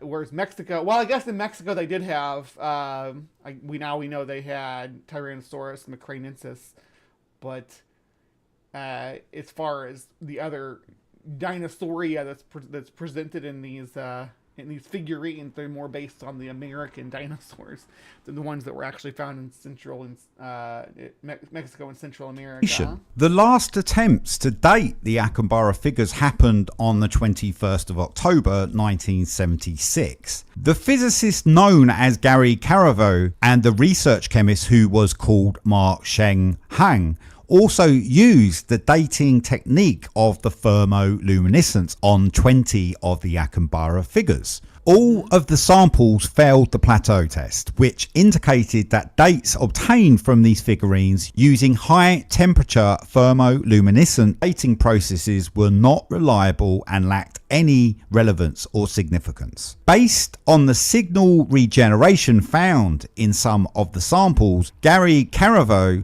and Mark Hahn avidly estimated that the Acambaro figures were fired sometime in October 1938 or January 1942, with actually knowing the truth, but simply guessing what date the They were just simply guessing, even though they did all this high-tech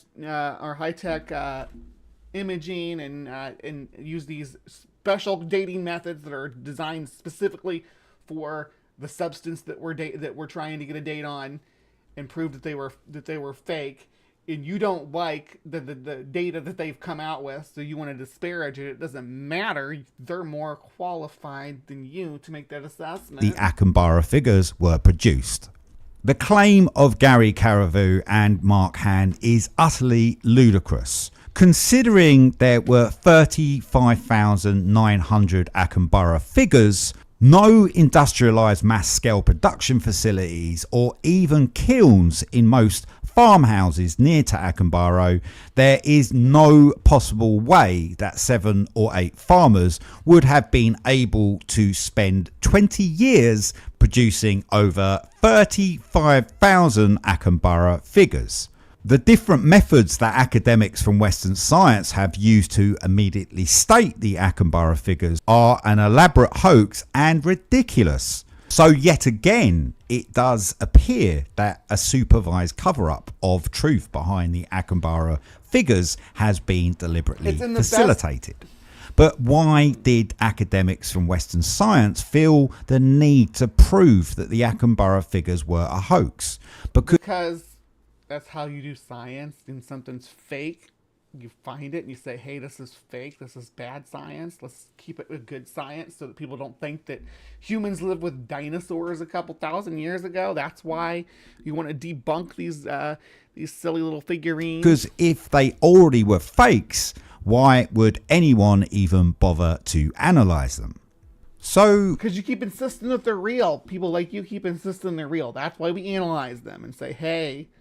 It would seem from the research that if the truth of the Acambaro figures was truly revealed, it would completely alter and change the theory of evolution. And it would also, like Sumami says, some experts don't even need to see the piece. They just need to, they could read a description of it and debunk it, how it was found, where it was located, the way that it was preserved, the way it was constructed or found. They can, and sometimes they can look at a picture of it and say, hey, this is, not even the right shade of clay that they had available in this, suggest that dinosaurs existed a lot less than 64 million years ago, and not a dinosaur, possibly within the last 5,000 years, with humans living amongst them. So why are we constantly misled to the truth? Thank you for watching, everyone. Please subscribe if you haven't already, and I will see you next week. This was Copium, but I liked Zachary's channel. I did like the channel. He covers all kinds of wild stuff. Here's where we were looking, but like you got ancient aliens, geomagnetic ley lines. Dr. Tapioca Weasel. Is the weasel still with us? Because geomagnetic ley lines are right here for you, babe. Yeah, but what do you guys think? What do you think about the figurines, about the dinosaurs and the aliens and the UFOs and all these figurines? Are they real? Are they fake? Were they made in the 1930s like science suggests? Or are they ancient relics like the woo-woo people suggest?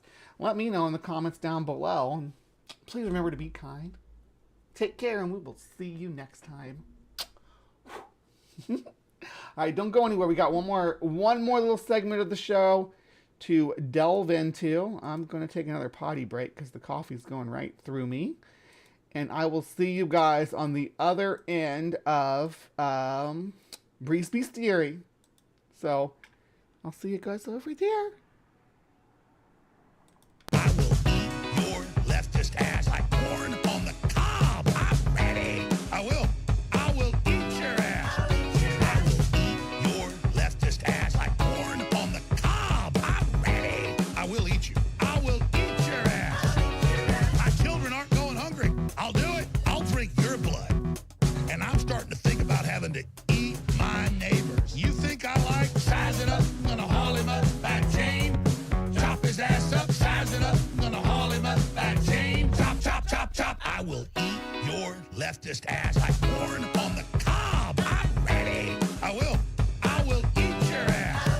I will eat your leftist ass like corn on the cob. I'm ready. I will eat you. I will eat your ass. I'll barbecue your ass flat. I will cook your ass up so fast, and I'll tell them, well, I killed a cow out back, baby. You think Christ would eat somebody? He would never do that. I will. I'm ready to hang them up, gut them and skin them and chop them up. You know what? I'm ready. I will eat your leftist ass like corn on the cob. I'm ready. I will eat your ass. I will eat your leftist ass like corn on the cob. I'm ready. I will eat you. I will eat your ass. I will eat your leftist ass like corn on the cob. I'm ready. I will eat your ass. I will eat your leftist ass like corn on the cob. I'm ready. I will eat you. I will eat your ass. That's why I want the globalists to know. I will eat your ass first. I swear to God, if it's the last thing I do, I'm gonna get my hands around your throat.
All right, hello, my beauties and bees, and welcome to the latest episode of Bree's Bestiary. Today, I'm going to jump on the trend train with you guys. So, I want to start us off right here, right now. Here's what we're looking at. Live feed coming at us from Thailand, where if you look on the far left of the screen, you'll see a couple animals snoozing, a larger one, and then a small poofy one. And that little poofy one is named Moo Deng. Now, Moo Deng has been a little bit of of a superstar here of late. She's a sassy little pygmy hippo, and she's full of spunk, and she likes to take naps and eat her veg, and she likes to bite the hose and nibble on her handlers when people come into her enclosure. And her name, Moo Deng, means bouncy pig, or bouncy little pig. But this is a live feed of her. You can watch her all the time. Watch her grow and do her things. Yeah, but I wanted to talk a little bit about, this animal superstar. So here's some cute little videos of her doing cute little Deng stuff. Maybe the music needs to go. Isn't she so cute though? Look at her eating her vegetables.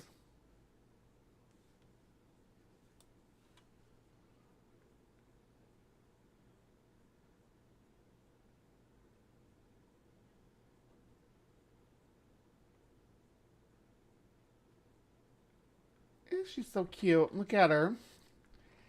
Her mom's adorable too, but people just don't seem to, yeah. Now, there's another pygmy hippo in Australia named Lololi, who is also little and bouncy and cute, that's not getting enough attention. So we might have to, let me see if I can pull that back up too.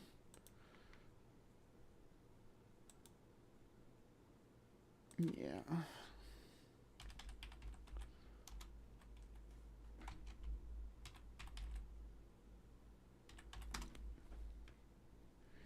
Yeah, there we go. All right, we'll get to that in a second. First, viral little baby hippo. So in August, we had a name contest, and Deng was chosen. Because she looks like a bouncy little pig, I guess. It refers to her bouncy behavior. Yeah, she's got a lot of spunk to her. After that, visitor numbers in August soared 50% above what we had planned for. Yeah, I bet they were running out of stuff. Oh. And she loves her mama.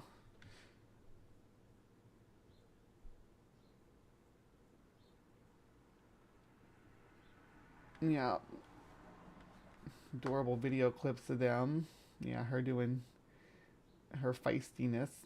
That's what got her famous, her being like all feisty when people try to mess with her. Because pygmy hippos are very, very solitary animals. Like, they don't live in big groups like regular sized hippos do. Pygmy hippos are a unique species. They live in deeper, denser forests, and they live in smaller groups, and they live in the bigger communities will be more spread out. But the babies aren't used to ever being around anybody but their mom. It's not natural for them. So humans are scary, or I mean, at first they were. And yeah, the instinct is to bite things that try to grab you. But she's adjusted as mom's been like, no, it's okay. They're humans. They don't mean any harm. They're just trying to spray you with the hose and keep you hydrated and stuff. Because it's important that this species stay hydrated. They live in the Congo basin. Yes, baby hippo.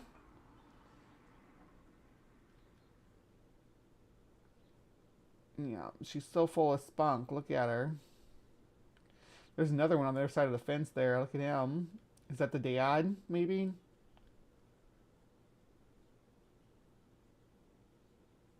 She doesn't go too far from her mom, yeah.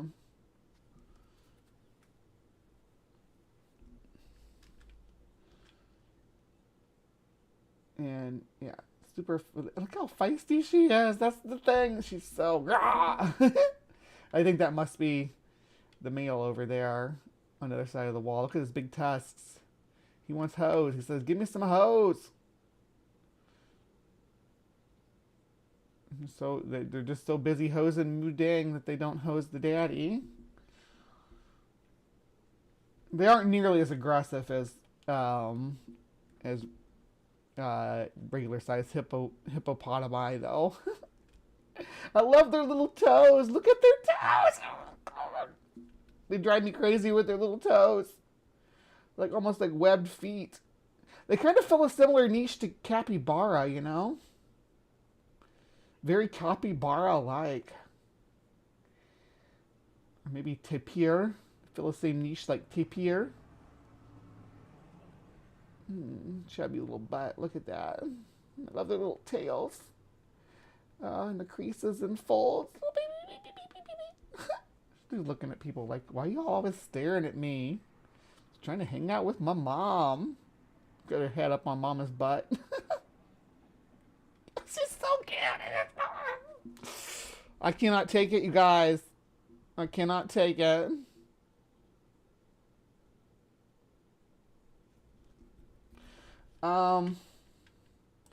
But like I said, there's not just Moo Deng though. There's the Loli, which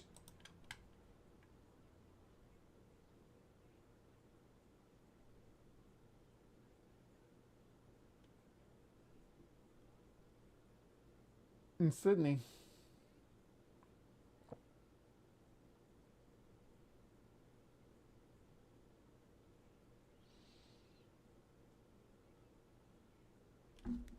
No.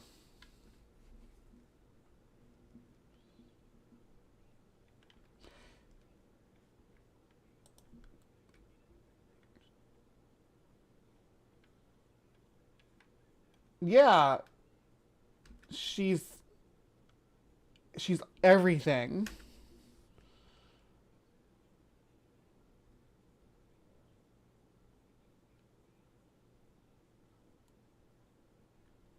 Yeah, I saw that SNL skit last Saturday. It was pretty funny. They I guess they were channeling Chapel Roan too. So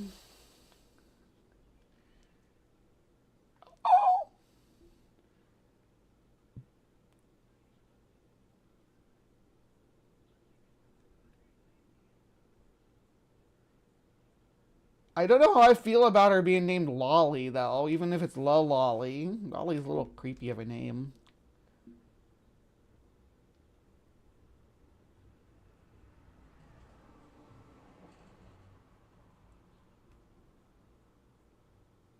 Oh.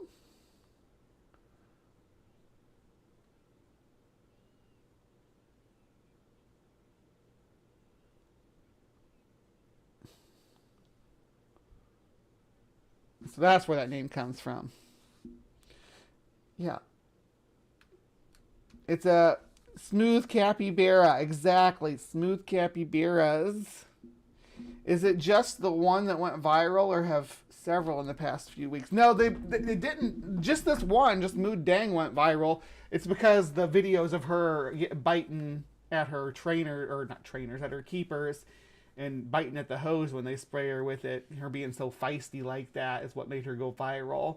There was actually a baby pygmy hippo at the zoo in St. Louis when I was a kid. I don't know what happened to their pygmy hippos, but they don't have them anymore.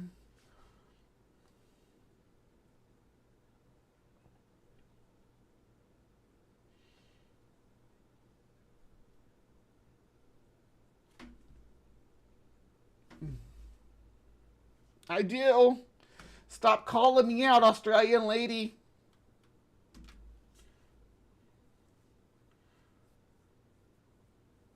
Her dad's name's Fergus. I like that they gave her dad's name.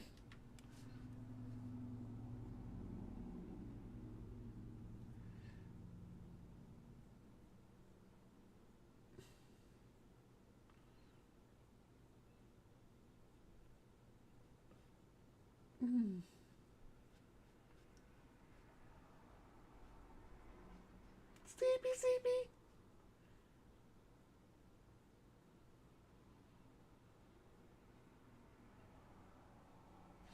The Lolly doesn't seem as feisty as Moo Deng, though. I think that's why Moo Deng's so famous, is because she's like full of spunk and attitude. That's why when they portrayed her as kind of a diva on SNL, because she's got diva behavior.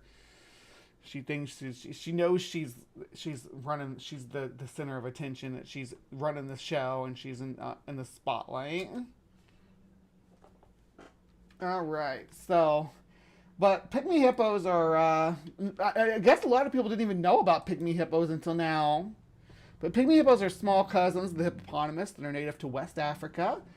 Of the 2,000 estimated pygmy hippos remaining in the wild, most are thought to be in Liberia, with smaller numbers in Sierra Leone, Guyana, and the Ivory Coast.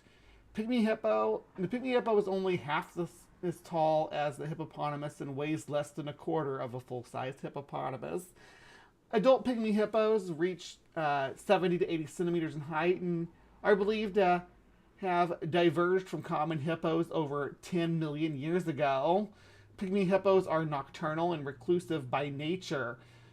So, coupled with the vast decline in numbers over the last few decades, little is known about their behavior in the wild.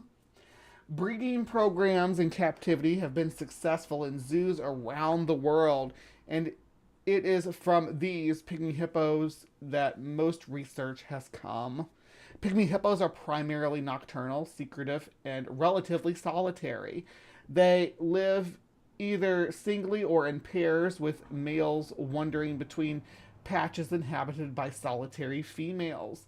Unlike many other wild animals, they are not aggressive when they meet, tending to ignore each other instead. However, they can be highly territorial when defending their enclosure. As a result of their behavioral traits, less is known about their lifestyle than their larger cousins. In order to make... Where am I? I lost my spot. In order to mark paths through the forest, they spread muck while wagging their tails when defecating. Yeah, it's like they helicopter their tail through their poop. It's so gross. A newborn baby pygmy hippos weighs just 14 pounds, which is 4.5 to 6.4 kilograms. Calves then remain with their mother until weaned, hiding near in the water as their mother leaves to forage for food. Weaning occurs between 6 and 8 months of age. Accurate lifespan is not known, but it is believed they can live between 30 and 50 years old. Most of the time is spent in swamps and near rivers in order to keep their skin wet and feed on leafy surrounding vegetation during late in the day and at night.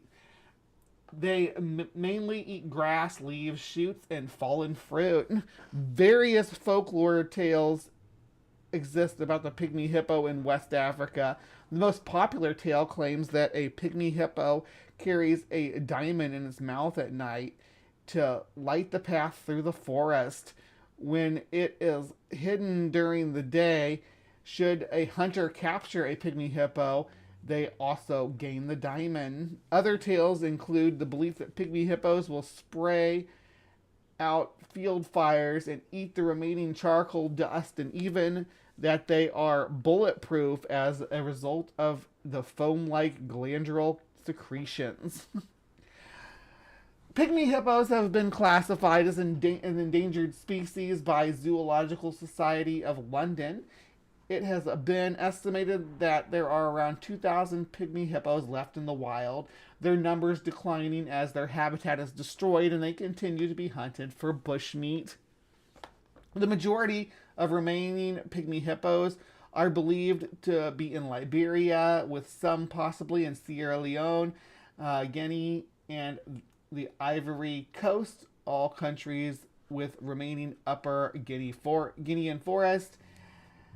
A subspecies existed in Nigeria but is now believed to be extinct, as there have been no sightings for decades. Pygmy hippos are threatened by a variety of factors which continue to contribute to their dwindling numbers. Loss of habitat through deforestation remains the main menace.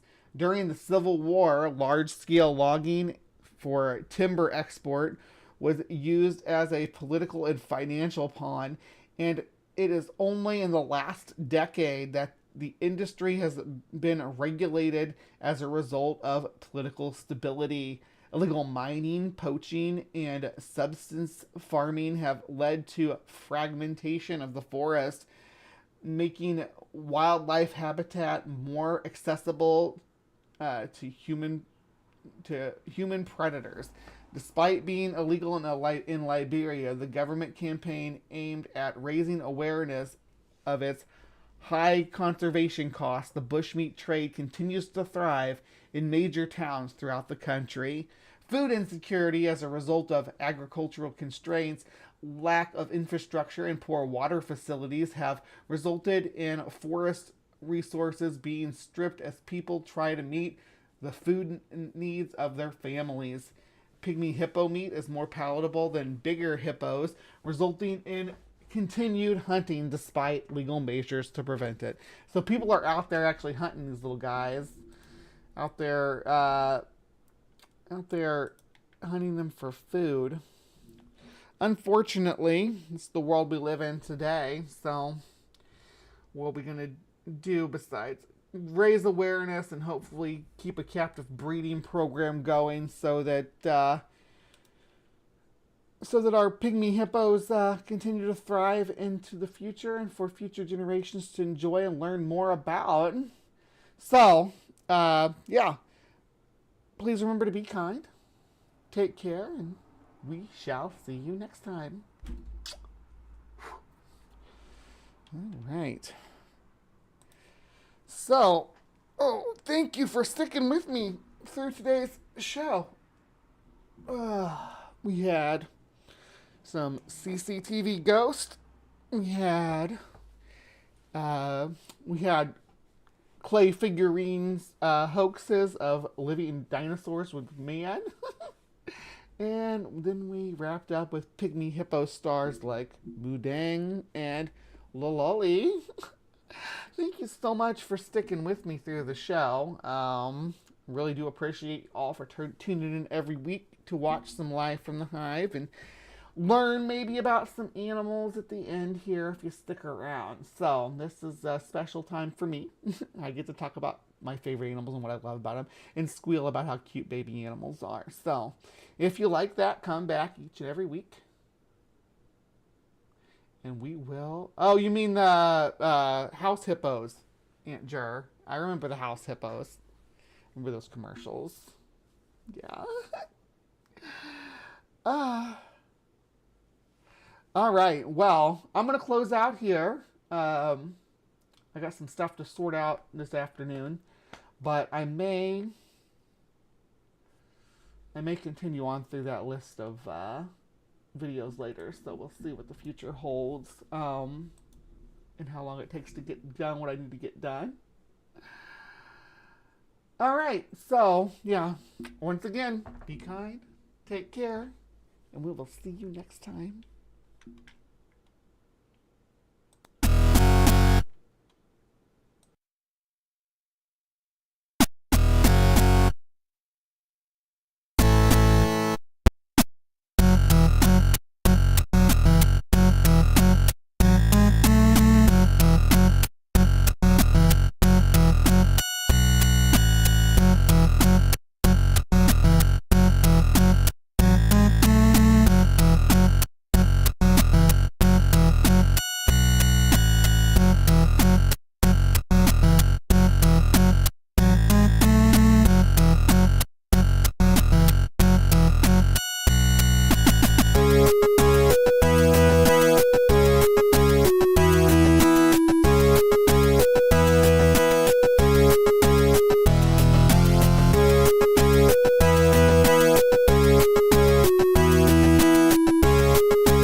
With all the noise, pseudoscience, and political rhetoric clogging the airwaves about transgender people, it can be difficult to understand what's really happening and what's really true.